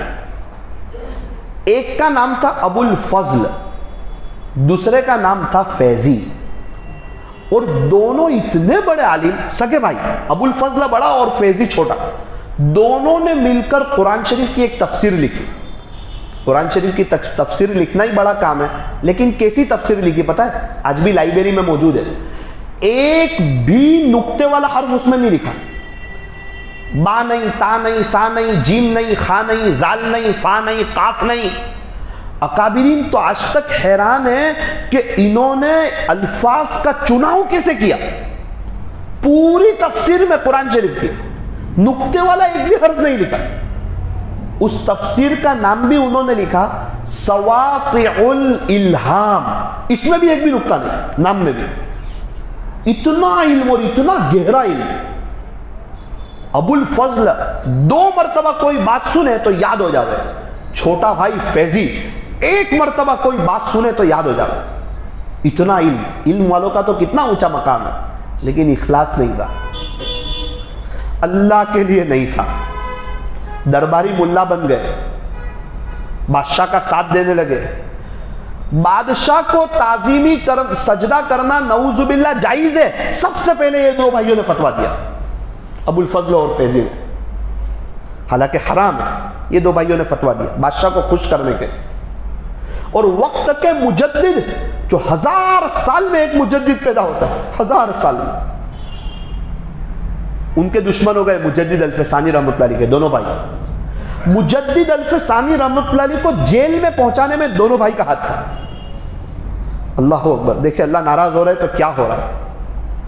اور بادشاہ کے دربار میں شاعروں کی ناک میں دم کر دیا. پہلے زمانے میں شاعر لوگ کیا کرتے تھے؟ کئی مہینوں کی محنت کے بعد بادشاہ کے شان میں ایک اشعار لکھتے تھے، نظم لکھتے تھے، اور بادشاہ کو کہتے تھے بادشاہ سلامت، آپ کی شان میں بہت بہترین کلام لکھ کے آیا ہوں. بادشاہ کہتے تھے کل میری مجلس لگے گی، مجلس خاص اور عام ہوگی، دربار سجے گا، سب لوگ آئیں گے، اس وقت ہم آپ کو اشارہ کریں گے، آپ ہماری شان میں پڑھنا، جیسی بہتر لکھی ہوگی ویسا ہم آپ کو انعام دیں گے. تو یہ لوگ آتے تھے، بادشاہ کی شان میں پڑھتے تھے، بادشاہ خوش ہوتا تھا، پھولتا تھا، پھلتا تھا اپنی تعریف پر، اور ان کو انعام دیتا تھا. اس طرح شاعروں کا گزران چلتا تھا. یہ 2 بھائیوں نے ناک میں دم کر رکھا تھا. جب مجلس لگتی تو 2 بھائی بھی ہوتے. وہ شاعر آ کے کہتا، بادشاہ اشارہ کرتا چلو سناؤ. او ہو بادشاہ کی شان میں شعر پڑھتے، عجیب اور غریب جھوم کر کے پڑھتے ہیں. فیضی چھوٹا بھائی تھا نا، وہ کھڑا ہو جاتا، بادشاہ سلامت ایک بات بتاؤں؟ کہ جی. یہ میرا کلام ہے، اس نے چرایا ہے، یہ میں نے لکھا ہے، اس نے نہیں، تیرا کلام ہے، سنا دے۔ فیضی تو ایک دفعہ جو سنتا تھا اس کو یاد ہو جاتا، وہ کھڑے ہو کے اس کے انداز میں پورا سنا دیتا تھا، وہ فیضی کو دیکھتا، فیضی اس کو دیکھتا۔ اس کا بڑا بھائی ابو الفضل 2 مرتبہ سنتا تھا تو اس کو یاد ہو جاتا تھا، ایک دفعہ شاعر سے سنا، ایک دفعہ فیضی سے سنا، وہ مجمع میں کھڑا ہو جاتا، بادشاہ سلامت، گواہی دیتا ہوں میرے بھائی کا کلام ہے، کہ کیا گواہی؟ وہ بھی پورا پڑھ کے سنا دیتا، تو سارا انعام دونوں بھائی لے جاتے اور وہ شاعر لوگ محروم رہ جاتے۔ شعراء کی ناک میں دم کر رکھا تھا، درباری ملا بن گئے تھے، نظر دنیا کی طرف چلی گئی تھی، لالچ آ گئی تھی، اخلاص نہیں تھا۔ اللہ تعالیٰ نے کیسے محروم کر دیا اور کیسے کیسے فتوے دینے لگے۔ تو میرے عزیزوں، جب اخلاص کی دولت اور اخلاص کا دامن جب ہاتھ سے نکلتا ہے نا، پھر انسان برباد ہو جاتا ہے۔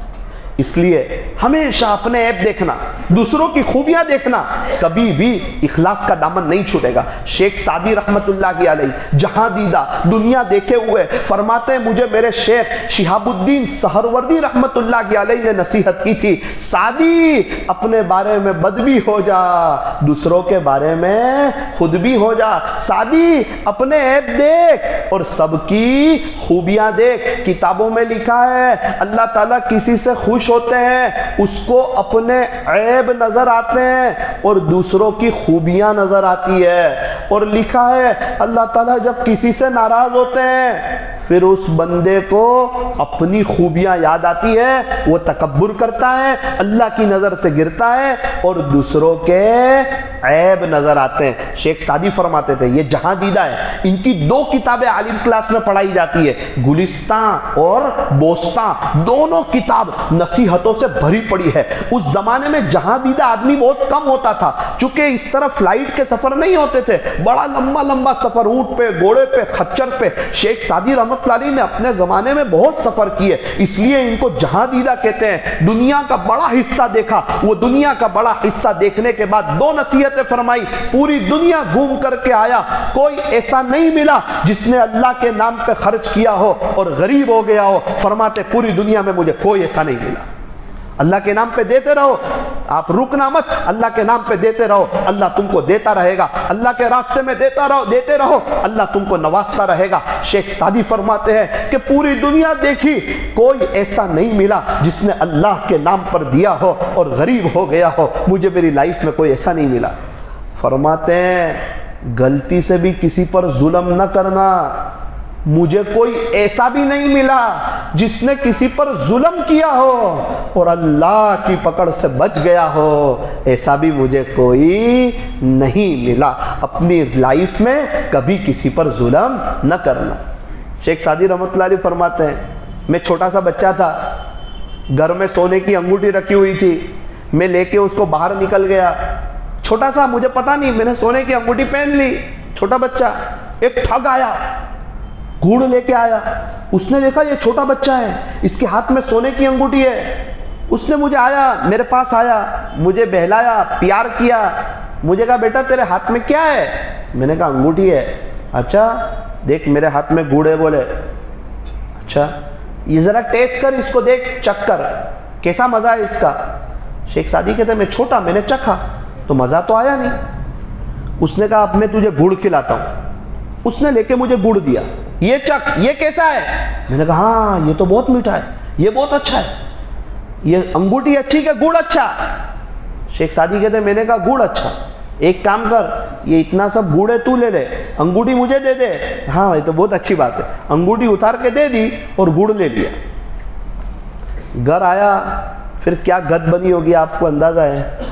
پھر پتا چلا کہ وہ انگوٹھی اتنی قیمتی تھی کہ وہ بیچتا نا تو پوری زندگی کے گڑ آ جاتے، لیکن چھوٹا تھا۔ یہ کہہ کے نصیحت کرتے ہیں یہ دنیا گڑ ہے اور آخرت سونے کی انگوٹھی ہے۔ اللہ تم کو سونے کی انگوٹھی دینا چاہتا ہے اور یہ نفس و شیطان گڑ چکھا رہے ہیں، تم کس کی بات میں آ رہے ہیں؟ تم کون سی دنیا کے چکر میں پڑ رہے ہیں؟ کون سی دنیا کو بنانے میں آپ لگے ہوئے ہیں؟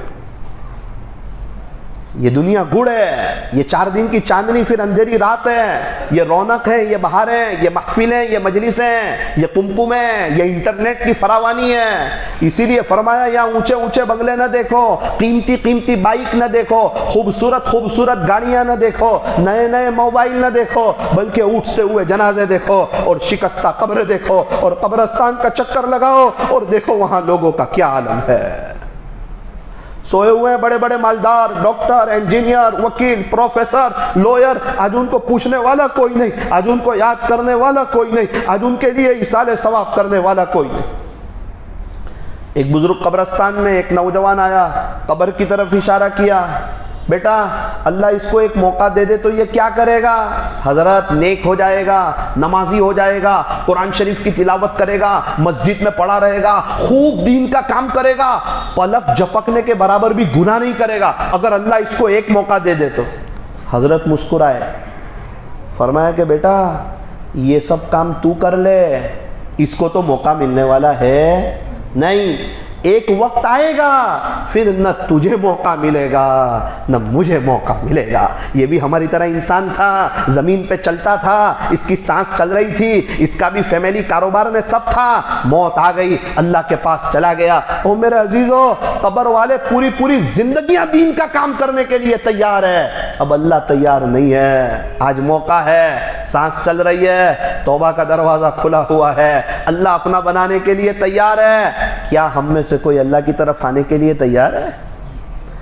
شیخ سعدی رحمۃ اللہ علیہ فرماتے ہیں میرے ابو کے پاس بہت حکمت کی باتیں تھی، تہجد کی نماز پڑھی میرے ابو کے ساتھ، میں نے سونے کے لیے گئے ہم لوگ، میں نے کہا ابو اتنا پیارا وقت، تہجد کا وقت، اللہ کے عاشقوں کا اٹھنے کا وقت، اللہ سے لینے کا وقت، اور دیکھو نا یہ لوگ کیسے سوئے ہوئے ہیں، ان کو بھی اٹھنا چاہیے تھا، کیسے سوئے ہوئے ہیں سب۔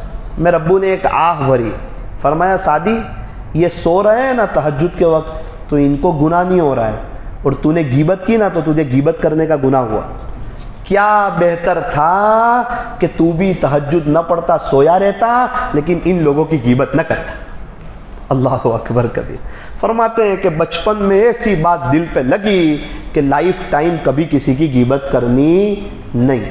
شیخ سعدی رحمۃ اللہ فرماتے تھے کہ ایک نصیحت تو ایسی کی جو مجھے بہت کام آئی۔ میں میرے ابو کے ساتھ ایک میلے میں چلا گیا، تو بڑا میلہ لگا ہوا تھا، تو میرے ابو نے کہا دیکھ تھوڑا میرے دامن کو فٹ پکڑنا ہے، تو اگر دامن چھوڑ دے گا نا تو میلے میں گم ہو جائے گا، اور یہ بڑا میلہ ہے، یہاں ہم لوگ ایک دوسرے کو پھر جلدی سے ملیں گے نہیں۔ شیخ سعدی فرماتے میں نے ایک دم فٹ ابو کے دامن کو پکڑ لیا اور میلے میں دیکھنے لگا، ایک چیز اچھی لگی، چھوٹا بچہ تھا، اس کو دیکھتے دیکھتے ابو کا دامن چھوٹ گیا، دھیان نہیں، دیکھتا رہا میں، اچانک یاد آیا میرے ابو ابو ابو ابو، کوئی جواب نہیں۔ بھائی میرے ابو کہاں ہے؟ سوشل میڈیا کا دور نہیں، واٹس ایپ نہیں، فون نہیں، بہت تلاش کیا، میرے ابو مجھے تلاش کرتے، میں ابو کو تلاش کرتا، ابو مجھے تلاش کرتے، میں ابو کو تلاش کرتا، کافی دیر گزر گئی، کئی گھنٹے گزر گئے۔ ایک موقع پہ میری اور ابو کی ملاقات ہو گئی۔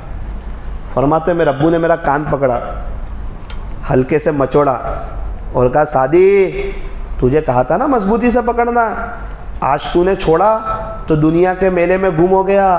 تیرے باپ کی بات یاد رکھنا، اگر بڑا ہو کر اپنے بڑوں کے دامن کو چھوڑے گا نا تو دنیا کے میلے میں گم ہو جائے گا، سمجھانے والا کوئی نہیں ملے۔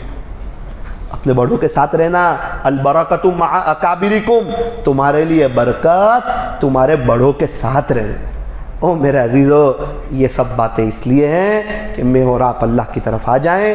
یہ دنیا فانی ہے، یہ دھوکے کا گھر، مچھر کا پر، مکڑی کا جالا ہے، یہ چھوڑ دینے کی جگہ ہے، یہ دل لگانے کی جگہ نہیں ہے، جگہ جی لگانے کی دنیا نہیں ہے، یہ تو عبرت کی جا ہے، تماشا گاہ نہیں ہے۔ ایسے موقع، ایسے لمحے بار بار ملتے نہیں ہیں۔ غنیمت سمجھ زندگی کی یہ بہار کہ آنا نہ ہوگا یہاں بار بار۔ سارے حضرات مل کے نیت کریں۔ یہ عاجز آپ کو ایک عمل بتانے جا رہا ہے کہ اللہ کے ساتھ تعلق کیسے پیدا ہوتا ہے۔ نیت کریں انشاءاللہ، ہم سنیں گے اور اس پر عمل کریں گے انشاءاللہ۔ 2-3 دن کے اندر انشاءاللہ آپ کو احساس ہوگا، کھانے میں نمک نہیں تو کھانے میں مزہ نہیں، اللہ کے ساتھ تعلق نہیں تو زندگی گزارنے میں مزہ نہیں۔ نمبر 1، 4 کام کرنے ہیں۔ نماز جو ہم پڑھتے ہیں نا، اس کو دھیان کے ساتھ پڑھنی ہے. کیسی پڑھنی ہے؟ دھیان کے ساتھ، کوالٹی والی، اللہ کو پسند آ جاوے ایسی. مولانا نماز میں دھیان لگتا ہی نہیں. ہمارے وضو میں دھیان نہیں تو نماز میں کیسے دھیان لگے گا؟ وضو میں کم پانی، مسواک کا اہتمام، چہرہ دھو رہے ہیں اس وقت یہ دھیان کہ چہرہ میں دھو رہا ہوں، میرے آنکھوں سے جو گناہ کیے تھے، کان سے جو گناہ کیے تھے، زبان سے جو گناہ کیے تھے، وہ بھی وضو کے پانی کے ساتھ ساتھ نکل رہے ہیں.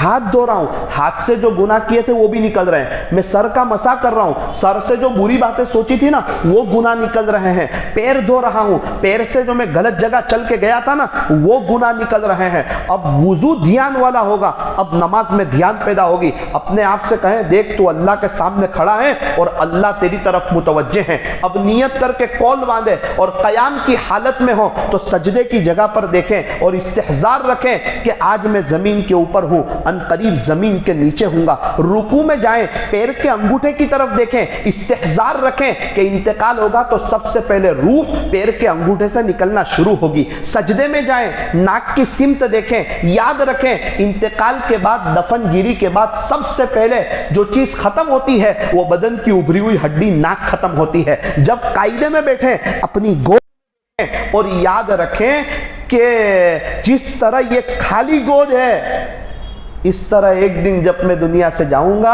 تو خالی ہاتھ جاؤں گا. کوئی میرے ساتھ نہیں آئے گا، نہ گھر، نہ پراپرٹی، نہ بزنس، نہ کاروبار، نہ زمین، نہ جائیداد، نہ فیملی، نہ بچے، نہ موبائل، نہ کپڑے، نہ ٹوپی، نہ پرس، کچھ نہیں، سب یہیں رہ جائے گا. جس طرح یہ خالی گود ہے اس طرح میں خالی ہاتھ دنیا سے چلا جاؤں گا. انشاءاللہ نماز میں دھیان لگے گا. نماز جاندار تو زندگی جاندار، نماز مزے والی زندگی مزے والی، نماز اللہ کے دھیان والی تو زندگی بہت بیشت ہوتی ہے. نماز سورتی ہے، زندگی سور جاتی ہے. میرے عزیزو الحمدللہ ہم نماز پڑھتے ہیں، ہم مسجد میں آتے ہیں اور ہم نماز میں کسی کا فون نہیں اٹھاتے ہیں، نماز میں ہم کسی سے بات چیت نہیں کرتے ہیں، سلام کلام نہیں کرتے، لین دین نہیں کرتے. کتنے بھی بڑے اللہ والے بازو میں آ جاوے ان سے ملاقات نہیں کرتے کیونکہ اللہ کے سامنے کھڑے ہیں. سب بڑوں سے بڑا ہے اللہ، سب سے بڑا ہے، اس اللہ کے سامنے کھڑے ہیں. لیکن افسوس صد افسوس اللہ ہمیں دیکھ رہا ہوتا ہے اور ہمارا دھیان کہیں اور ہوتا ہے. جس دنیا کو باہر چھوڑ کے آئے اسی دنیا کے خیال میں نماز پڑھ رہے ہیں. میرے عزیزو نماز بنانے کی ضرورت ہے، نماز کے پیچھے محنت کرنے کی ضرورت ہے. نماز کے بعد 2 منٹ کی دعا کی جائیں، یہ ایک عمل ہے. دوسرا عمل روزانہ 2 پارے قرآن شریف کی تلاوت، کم سے کم روزانہ 2 پارے قرآن شریف کی تلاوت کرنا. کیسے ہوگی؟ فرمایا کہ دل پر لے لو تو ہو جائے گی. میں نے آپ کو ایک بات سنائی تھی نا، ہمارے صورت میں ایک چچا ہے، انہوں نے اپنے گھر کی باری کے پاس بیٹھ کر 2000 قرآن پڑھے، اپنے گھر کے صوفے پر بیٹھ کر 1200 قرآن پڑھے. 92 سے روزانہ ایک منزل پڑھتے، ہمارے دعوت کے کام کے ذمہ دار ہے. 92 سے روزانہ ایک منزل پڑھتے. 33 سال ہو گئے، 33 ایئرس ہو گئے. فرماتے ہیں کہ الحمدللہ اللہ کا شکر ہے کبھی میری منزل نہیں چھوٹی. سورت مرکز پر جمعرات کو میں اپنی منزل ختم کرتا ہوں، ختم قرآن کی دعا کرتا ہوں اور جمعہ کے دن واپس قرآن شریف پڑھنا شروع کرتا ہوں. 33 سال سے مولانا میرا یہ عمل چل رہا ہے. اللہ کا شکر 1 مہینے پہلے جمعہ کی نماز کے بعد میری وہ حضرت سے ملاقات ہو گئی. واپس یہاں آنے سے پہلے 1 مہینے پہلے میں نے ان کو کہا، میں نے کہا چچا ایک بات بتاؤ نا، مجھے آپ کی طرح قرآن پڑھنا ہو تو کیا کرنا پڑے گا؟ میں بھی پڑھ سکتا ہوں، آپ اتنا قرآن پڑھتے ہیں. تو کہا بیٹا، فوراً اپنے ہاتھ کو دل کی طرف لے گئے. بیٹا یہ دل میں طے کر کہ مجھے پڑھنا ہے، اللہ سب آسان کر دے گا. سب یہاں سے طے ہوتا ہے. ایک منزل پڑھنے میں کتنی دیر لگتی ہے؟ 1.25 گھنٹے. تو طے کر، اللہ آسان کر دے گا. لوگ اتنا پڑھ رہے ہیں. ہمارے نوساری میں مؤذن صاحب ہے، پوری مسجد کی صفائی کرتے ہیں، 2 وقت مکتب پڑھاتے ہیں، اس کے ساتھ روزانہ 10 پارے پڑھتے. ہمارے گھر کے پاس ہی رہتے، روزانہ 10 پارے پڑھتے. ان کے پاس اللہ کے لیے وقت ہے. ایسے فتنے کے دور میں، ایسے ماحول میں اپنی آخرت بنا رہے. میرے عزیزوں کیا میں اور آپ 2 پارے نہیں پڑھ سکتے؟ وقت طے کریں.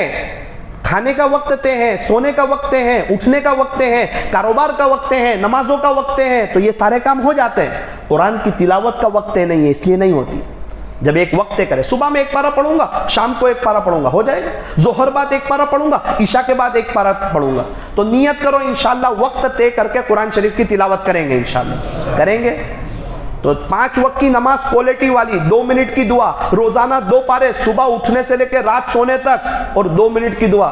تیسرا عمل، صبح اٹھ کے تسبیح اپنے ہاتھ میں بھرا لینے کی، انگوٹھی والی تسبیح، اور کیا پڑھنے کا؟ صلی اللہ علیہ وسلم، صلی اللہ علیہ وسلم، صلی اللہ علیہ وسلم۔ ہمارے صورت میں ایک تاجر ہے، بہت بڑے کاروباری آدمی ہے، جوان ہے ایک دم، ان کو دیکھ کر میرا دل بہت خوش ہوا۔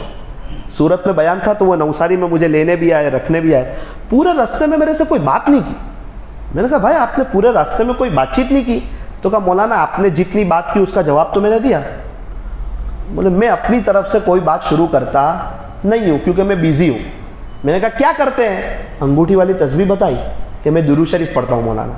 میں کیا کروں، بیزی آدمی ہوں، کارخانے ہیں، اللہ نے نوازا بہت ہے، سب دھیان دینا پڑتا ہے۔ صبح 7 بجے نکلتا ہوں، رات کو 9 بجے آتا ہوں، تو میری آخرت کا کیا؟ میں کچھ تو کروں نا اللہ کے لیے، تو میں صبح سے درود شریف پڑھنا شروع کر دیتا ہوں۔ میں نے کہا کہ کتنے ہو جاتے ہیں؟ مولانا روزانہ رات کو 4000 ہو جاتے۔ اللہ اکبر! ایسے لوگوں کو دیکھ کے تعجب ہوا۔ ابھی کچھ دیر پہلے ایک شخص میرے پاس آئے، مجھے کہا مولانا گزشتہ سفر میں آپ آئے تھے نا بیجاپور میں؟ میں نے کہا ہاں۔ اس وقت سے میں نے درود شریف پڑھنا شروع کیا تھا۔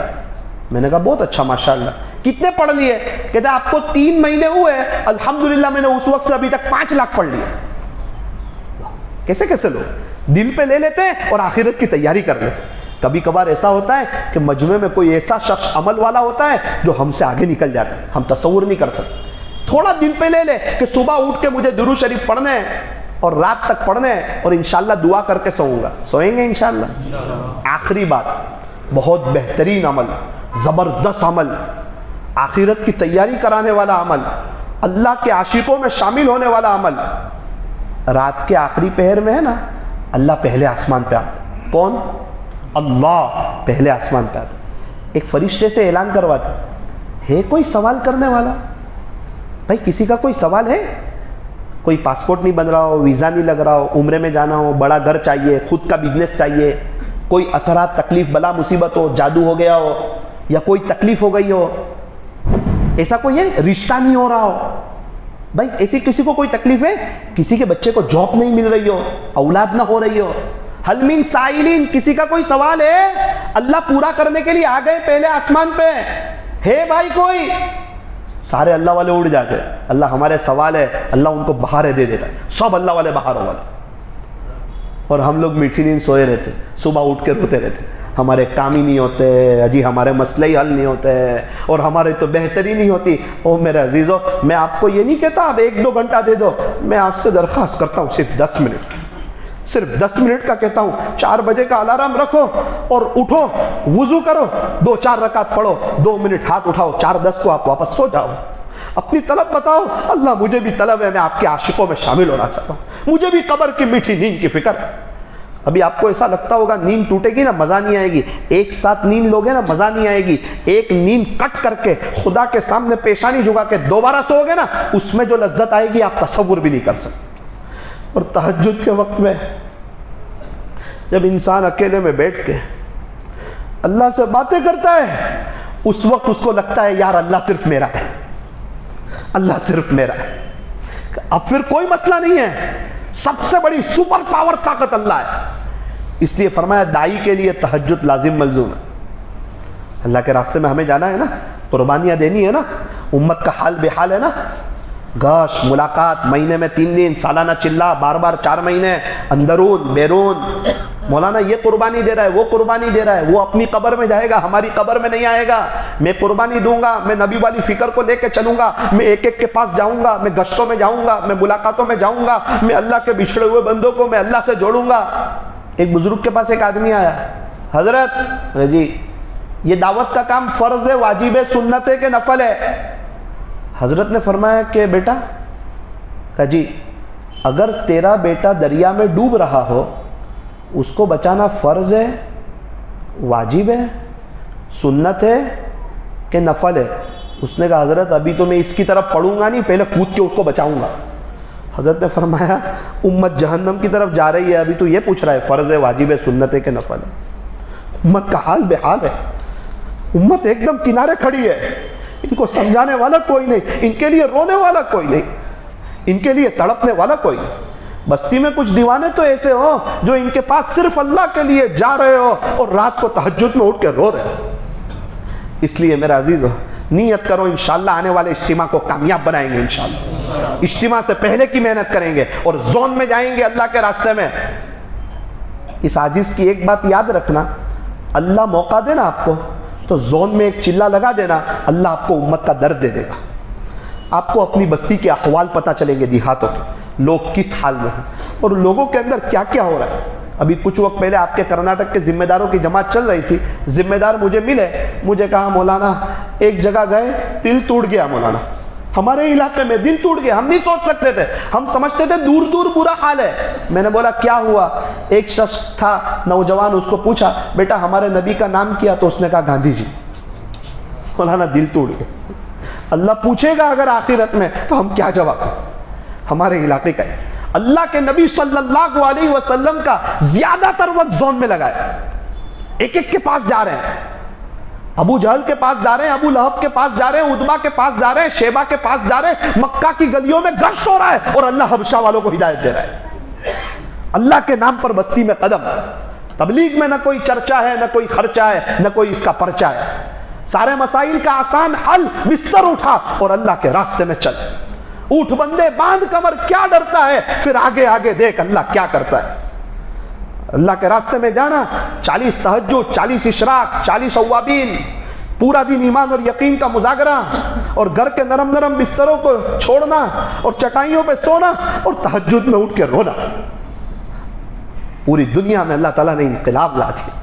اسی لیے میرا عزیزو اس مبارک محنت کو اپنے سینے سے لگاؤ اور طلب کے ساتھ اللہ کے راستے کی محنت کرو، نیت کرو، انشاءاللہ چاروں عمل کریں گے۔ ذرا آپ مجھے گنا دو چاروں عمل۔ سب سے پہلا عمل، نماز کیسی پڑھیں گے؟ کوالٹی والی۔ وضو کیسا کریں گے؟ دھیان والا، چہرہ دھوئے تو، ہاتھ دھوئے تو، مسا کرے تو، پیر دھوئے تو، دھیان، گناہ نکل رہے ہیں۔ نماز کے لیے کھڑے ہو تو اللہ کے سامنے کھڑا ہوں اور ہو سکتا ہے یہ میری زندگی کی آخری نماز ہو۔ نماز کے بعد 2 منٹ کی دعا، 2 پارے قرآن شریف، 2 منٹ کی دعا، صبح سے لے کے رات تک صلی اللہ علیہ وسلم 2 منٹ کی دعا، اور رات کو 10-15 منٹ اللہ کو دینا۔ میں امید کرتا ہوں انشاءاللہ یہ چھوٹے چھوٹے چند اعمال ہے، یعنی مختصر سے چند اعمال ہے، انشاءاللہ ہم اس پر عمل کریں گے انشاءاللہ۔ اللہ ہمارے بیٹھنے جمع ہونے کو اللہ قبول فرمائے۔ تھوڑی دیر کے لیے ہم لوگ سب اپنی گردن کو جھکا دیں، اپنی آنکھوں کو بند کر لیں۔ ایک بات یاد رکھنا، ذکر کی مجلس کے بعد دعا قبول ہوتی ہے۔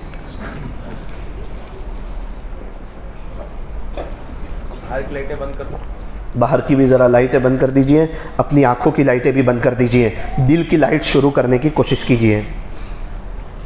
اللہ دیکھ رہا ہے، اس گھڑی کو معمولی مت سمجھنا، ایسے موقع، ایسے لمحے بار بار نہیں آتے۔ اللہ کے چاہے بغیر کوئی اللہ کا نام لے نہیں سکتا۔ اللہ کا شکر ہے اللہ تعالیٰ ہمیں اپنا نام لینے کے لیے بٹھایا ہے۔ کبھی کبھار ایسا ہوتا ہے کوئی انسان اتنا سچا طالب ہوتا ہے، ایک ہی مجلس میں اس کا دل جاری ہو جاتا ہے، اللہ کے تعلق جو مل جاتا ہے۔ کبھی کبھار ایسا ہوتا ہے غفلت کے ساتھ ذکر کرتا ہے، ہزاروں مجلس ہو جاتی ہے، دل جاری نہیں ہوتا۔ اس لیے فرمایا کہ ہر مجلس کو یوں سمجھے ہو سکتا ہے زندگی کی آخری مجلس ہو، کیا پتہ دوسری مرتبہ موقع ملے نہ ملے۔ یاد رکھنا، لوگوں کے جنازے دیکھے ہیں نا، ہم تو ایسے جیتے جیسے مرنا ہی نہ ہو، مر ایسے جاتے جیسے جیے ہی نہ ہو۔ وہ شخص مجھے ملا نا تو میں ہل گیا، میں نے کہا اللہ میں بیجاپور آیا تھا اور اس نے 3 مہینے میں 5 لاکھ درود شریف پڑھ لی۔ ہم صرف بولتے رہے، کچھ لوگ عمل کر ڈالتے۔ وہ کیا وقت ہوگا جب میں اور آپ تنومن مٹی کے نیچے ہوں گے۔ آج عمل ہے، حساب نہیں، کل حساب ہوگا، عمل نہیں۔ ہر ایک کو پتہ ہے کہ اس کی زندگی میں کتنے کتنے گناہ ہیں۔ ذرا دھیان کے ساتھ، پوری توجہ کے ساتھ، سارے انبیاء لا الہ الا اللہ لے کر آئے۔ یا ایھا الناس قولوا لا الہ الا اللہ تفلحوا، اے لوگو لا الہ الا اللہ کہہ لو کامیاب ہو جاؤ گے۔ جددوا ایمانکم، تم اپنے ایمان کو تازہ کرتے رہو۔ قیل یا رسول اللہ وکیف نجدد ایماننا، اے اللہ کے رسول ہم اپنے ایمان کو کیسے تازہ کریں؟ پیارے نبی نے فرمایا قال اکثروا من قول لا الہ الا اللہ، خلاصہ یہ ہے کہ لا الہ الا اللہ کثرت سے کہو۔ لا الہ الا اللہ لا الہ الا اللہ لا الہ الا اللہ لا الہ الا اللہ لا الہ الا اللہ لا الہ الا اللہ لا الہ الا اللہ لا الہ الا اللہ لا الہ الا اللہ لا الہ الا اللہ. پڑھتے رہیں, دل میں کہیں اللہ موت کے وقت بھی یاد دلا دینا.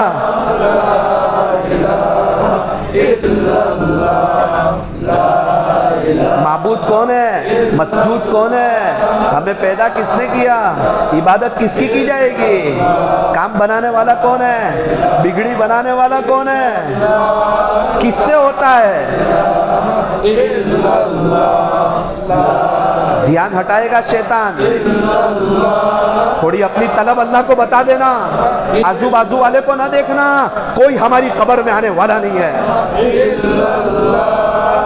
لا الہ الا اللہ لا الہ الا اللہ لا الہ الا اللہ لا الہ الا اللہ لا الہ الا اللہ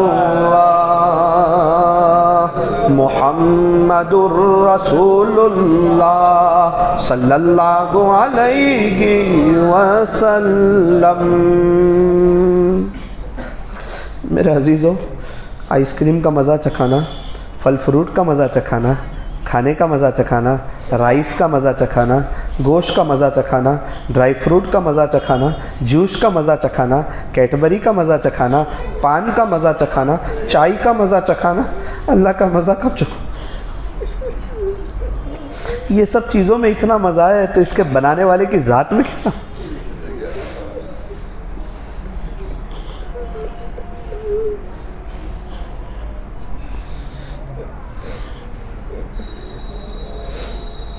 ہمارے مؤذن صاحب روزانہ 10 پارے پڑھ لیتے, ہمارے پاس ایک پارہ پڑھنے کے لیے وقت ہے.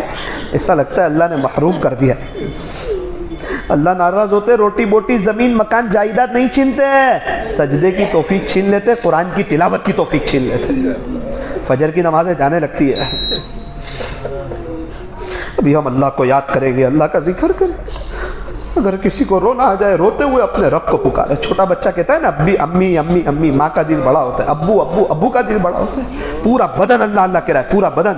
اور جذبہ یہ ہو کہ آج تو مجلس میں اللہ کو منع کر کے رہیں گے. اللہ یہاں موجود ہے, ہمیں دیکھ رہے ہیں, ہمارے ساتھ ہیں.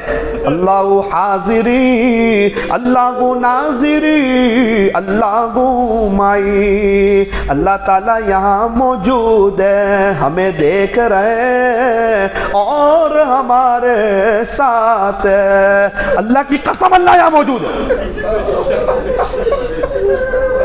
یوں مت سمجھنا کوئی نہیں دیکھ رہا ہے, رو رہے تو ایک آنسو ضائع نہیں کرتا ہے وہ.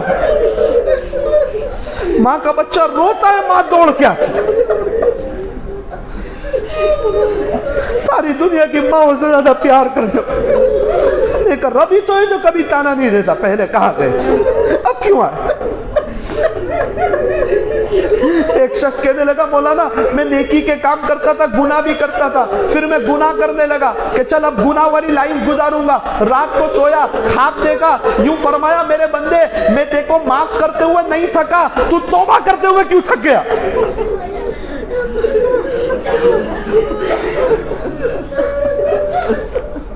پورا بدن کہہ رہا ہے اللہ اللہ اللہ اللہ اللہ اللہ اللہ اللہ اللہ اللہ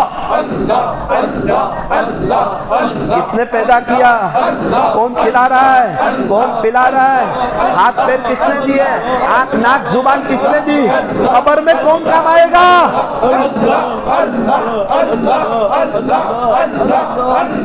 جوانی گزرتی جا رہی ہے، ابھی تک اللہ نہ ملا۔ اللہ اللہ اللہ اللہ اللہ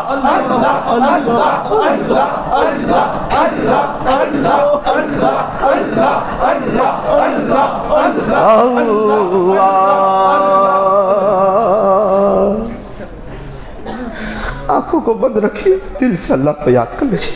اللہ کی رحمت آ رہی ہے، ڈائریکٹ دل میں آ رہی ہے، اور دل اللہ اللہ کہہ رہا ہے، اللہ اللہ، زبان سے نہیں، دل سے۔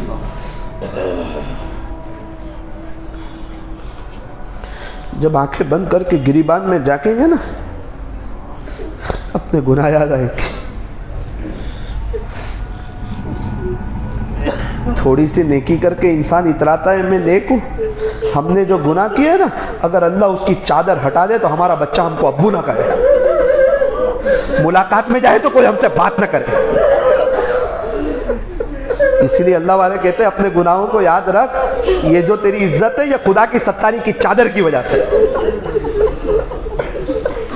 بچہ جب تک چھوٹا ہوتا ہے ماں باپ کی گود میں ہوتا ہے، جیسے ہی بڑا ہوتا ہے گود سے اترتا ہے۔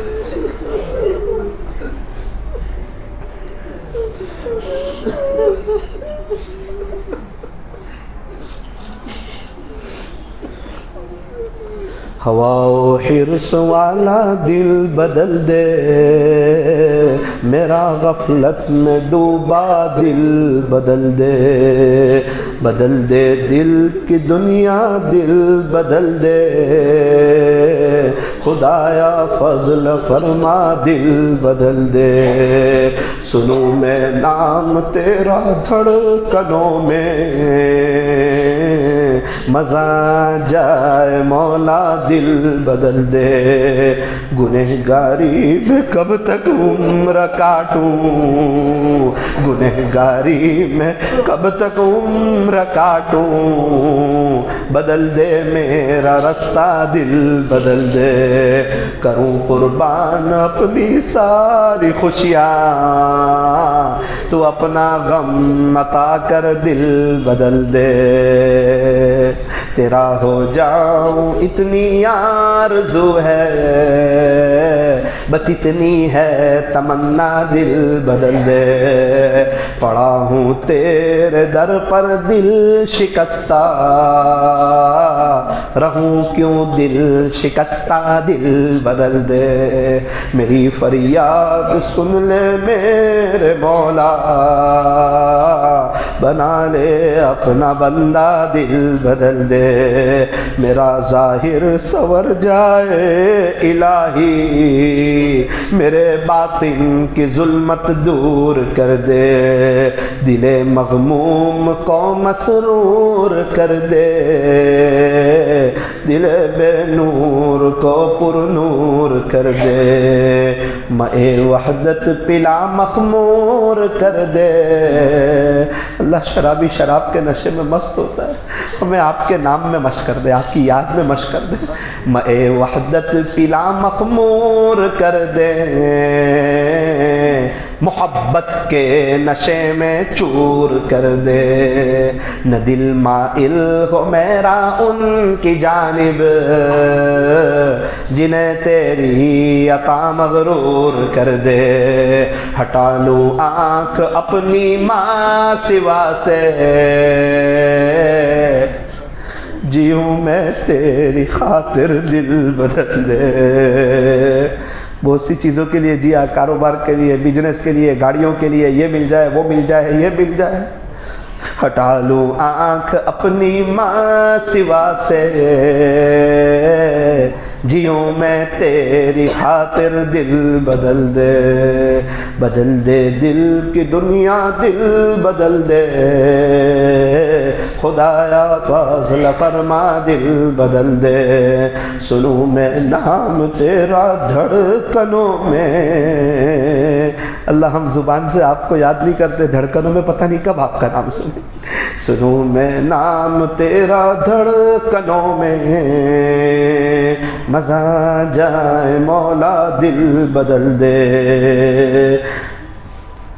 گنہگاری میں کب تک عمر کاٹوں، گنہگاری میں کب تک عمر کاٹوں، بدل دے۔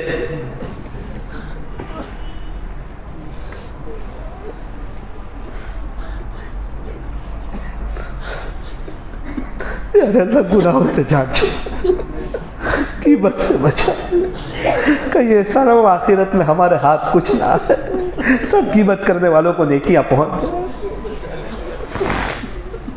اللہ گھروں سے غیبت کا ماحول ختم کر دے، غیبت سے بچا لے اللہ۔ اللہ بہت آپ کو ناراض کر رہے، پیارے نبی فرما رہے زنا سے زیادہ سخت گناہ ہے، لیکن نعوذ باللہ ہم تو بنداس کر رہے ہیں۔ آپ فرما رہے ہیں کہ اپنے مردار بھائی کے گوشت کے کھانے سے بھی برا ہے تو بنداس۔ آپ بھی سمجھا رہے ہیں، پیارے نبی بھی سمجھا۔ لا الہ الا اللہ محمد الرسول اللہ صلی اللہ علیہ وسلم۔ ہاتھ اٹھائیے، کچھ اپنے دکھڑے اپنے مولا کو سنائیے۔ الحمدللہ رب العالمین صلی اللہ علیہ وسلم۔ لا الہ الا انت سبحانک انا کنا من الظالمین۔ پیارے اللہ رحیم مولا کریم آقا، اللہ جی ہم بہت بڑے گنہگار ہیں، میرے رب بہت بڑے، اللہ بہت بڑے پاپی ہے، بہت بڑے مجرم ہے، آپ کو بہت ناراض کیا اللہ، اور اللہ اختراری مجرم ہے، ہم نے بہت غلط کیا ہے، سر کے بالوں سے پیر کے ناخن تک گناہوں میں ڈوبے ہوئے ہیں، گناہوں میں جکڑے ہوئے ہیں۔ بدن کا وہ کون سا حصہ ہے جس نے گناہ نہیں کیا، اور دن رات کی وہ کون سی گھڑی ہے جس میں ہم نے گناہ نہیں کیا۔ اللہ آپ دیکھ رہے ہیں ہم بنداس گناہ کر رہے ہیں، ہم بہت بڑے گنہگار ہیں، اقراری مجرم ہیں، لیکن یہ بھی پتا ہے آپ کی رحمت ہمارے گناہوں سے زیادہ ہے۔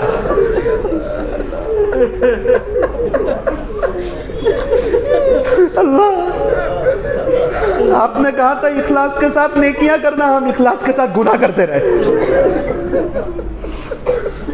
اللہ بہت سے گناہ نہیں چھوٹتے، بہت سے لوگ کہتے ہیں مولانا اس گناہ کی عادت ہو گئی نہیں چھوٹتی۔ کتنا بڑا مجمع سود میں بیاج میں، حالانکہ یوں فرمایا جو سود لے سود دے، بیاج لے بیاج دے، آپ فرماتے کہ اس کے ساتھ میری اعلان جنگ ہے۔ کہاں ٹکے گا؟ اللہ کے سامنے برباد ہو جائے گا، نسلیں برباد ہو جائے گی۔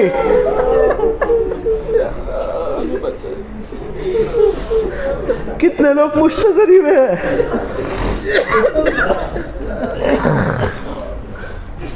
اللہ جی یہ آپ کے پیارے پیارے بندے اتنی دیر سے یہاں بیٹھے ہوئے ہیں، یہ آپ سے کچھ کہنا چاہتے ہیں، آپ سن لیجئے، ان کی زبان میں سن لیجئے، یہ آپ کو کچھ منانا چاہتے ہیں۔ اللہ یہ جوانی آپ پہ فدا کرنے کے لیے آئے ہیں، یہ آپ کی محبت کے لیے آئے ہیں میرے رب، یہ آپ کو ڈھونڈتے ڈھونڈتے آئے، یہ رات کی عبادت کے لیے آئے، یہ گناہ نہیں چھوٹ رہے اس لیے آئے، نظر کیسے قابو میں آئے اس لیے آئے،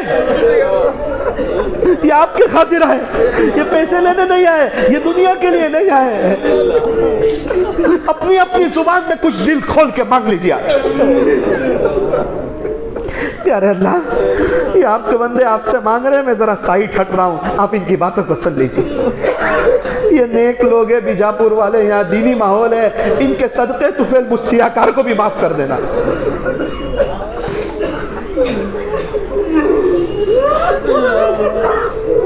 کسی کے ماں باپ چلے گئے ہو وہ تو تھوڑا رو لینا، وہ آپ کے خاطر بہت روئے۔ 9 مہینے کس نے پیٹ میں رکھا تھا، 2.5 سال کس نے گودوں میں رکھا، دودھ کس نے پلایا، وہ باپ جو رات دن تڑپتا تھا۔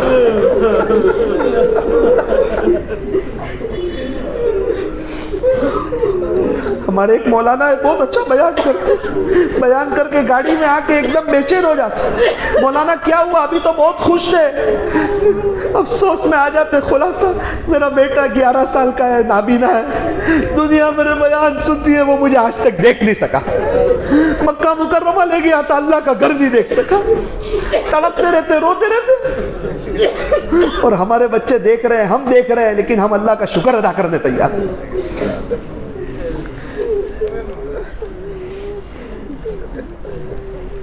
پیارے اللہ معاف کر دیجئے نا اللہ، اللہ سارے گناہوں کو نیکیوں سے بدل دیجئے اللہ، تقویٰ دے دیجئے، تقویٰ دے دیجئے، آپ کا ڈر دے دیجئے، ہمت سے گناہوں سے بچا لیجئے اللہ، آج کی مجلس کو مجلس توبہ بنا دیجئے اللہ، اللہ نمازیں کوالٹی والی پڑھنے کی توفیق دے دے، 2 پارے قرآن پڑھنے کی توفیق دے دے، صبح سے رات تک درود شریف پڑھنے کی توفیق دے دے، رات کو 2-4 رکعت پڑھنے کی توفیق دے دے۔ جنید بغدادی رحمۃ اللہ علیہ کا انتقال ہوا، کسی نے خواب میں دیکھا حضرت آپ تو بڑے اللہ والے، کیا ہوا؟ کہ ساری پارسائیاں دھری کے دھری رہ گئی، وہ رات کے اندھیرے میں رات کو اٹھ کے 2-4 رکعت پڑھتا تھا نا، اس پر معاف کر دیا گیا، رکعیات کی برکت سے بخش دیا گیا۔ اللہ ہمیں بھی رات کو 2-4 رکعت پڑھ لینے کی توفیق عطا فرما، اللہ آپ کے راستے میں وقت لگانے کی توفیق عطا فرما، زون کی جماعتوں میں جانے کی توفیق عطا فرما، مرکز پر جانے کی توفیق عطا فرما، گشتوں میں جڑنے کی توفیق عطا فرما، مسجد اور جماعت میں بیٹھنے کی توفیق عطا فرما، 2.5 گھنٹے لگانے کی توفیق عطا فرما، اپنے مسجد کی تعلیم میں شریک ہونے کی توفیق عطا فرما، اپنے گھر پر تعلیم کرنے کی توفیق عطا فرما، مشوروں میں شریک ہونے کی توفیق عطا فرما، تقاضوں پر جانے کی توفیق عطا فرما، اجتماع سے پہلے کی تیاری کرنے کی توفیق عطا فرما، اجتماع کے بعد بھی آپ کے راستے میں جانے کی توفیق عطا فرما۔ اللہ دین کے کام کرنے والوں میں ہمیں بھی شامل فرما، ہم میں سے ہر ایک کی جائز تمناؤں کو پورا فرما۔ اللہ بہت سے لوگ حج عمرے میں جا رہے ہیں، مکہ مکرمہ جا رہے ہیں، مدینہ منورہ جا رہے ہیں، عمرہ کر رہے ہیں، اللہ جھوک در جھوک جا رہے ہیں، ٹور در ٹور جا رہی ہے۔ آج بھی بہت بڑا طبقہ ایسا، ان کا دل روتا ہے، میاں بیوی غربت کا عالم ہے، کبھی کبھار رات میں بات کرتے ہیں، میرے شوہر ہم کب جائیں گے اللہ کے، وہ بیوی کہتی ہے مجھے آپ سے کچھ نہیں چاہیے، کوئی تمنا نہیں، ایک دفعہ مجھے اللہ کے گھر لے جاؤ۔ یہ روتا ہوا کہتا ہے میری بیوی میں حلال کمائی کی کوشش کرتا ہوں، جب پیسہ آئے گا نا تجھے پہلے اللہ کے گھر لے جاؤ۔ اللہ ہم میں سے کتنے ایسے ہیں، آپ ہمیں لے بھی گئے لیکن ہمیں اقرار ہے ہم نے وہاں کی ناقدری کی۔ اللہ معاف کر دی۔ اس مجلس کے انعقاد کے لیے، اس مجلس کو سجانے کے لیے، پورے دن کے پروگرام کے لیے اللہ بہت سے حضرات نے محنتیں کی ہیں، کوششیں کی ہیں، آپ جانتے ہیں ان کی محنتوں کو، کوششوں کو۔ اللہ اس محنت اور کوشش کی برکت سے سب سے پہلے ان کو اپنی محبت دے دے اور ان کی نسلوں میں اپنے آپ کے اولیاء پیدا فرما۔ اللہ جوانی اور رات کا آخری پہر آپ پر فدا کرنے کی اور فجر کی نماز مسجد میں جا کے پڑھنے کی توفیق عطا فرما۔ کہنے سننے میں کچھ کمی زیادتی غلطی ہو گئی اپنے فضل سے معاف فرما۔ اس مجلس کے فیض کو تا قیامت خوب عام و تام فرما۔ صلی اللہ تعالی علی خیر خلقہ محمد و آلہ و اصحابہ اجمعین برحمتک یا ارحم الراحمین۔ السلام علیکم۔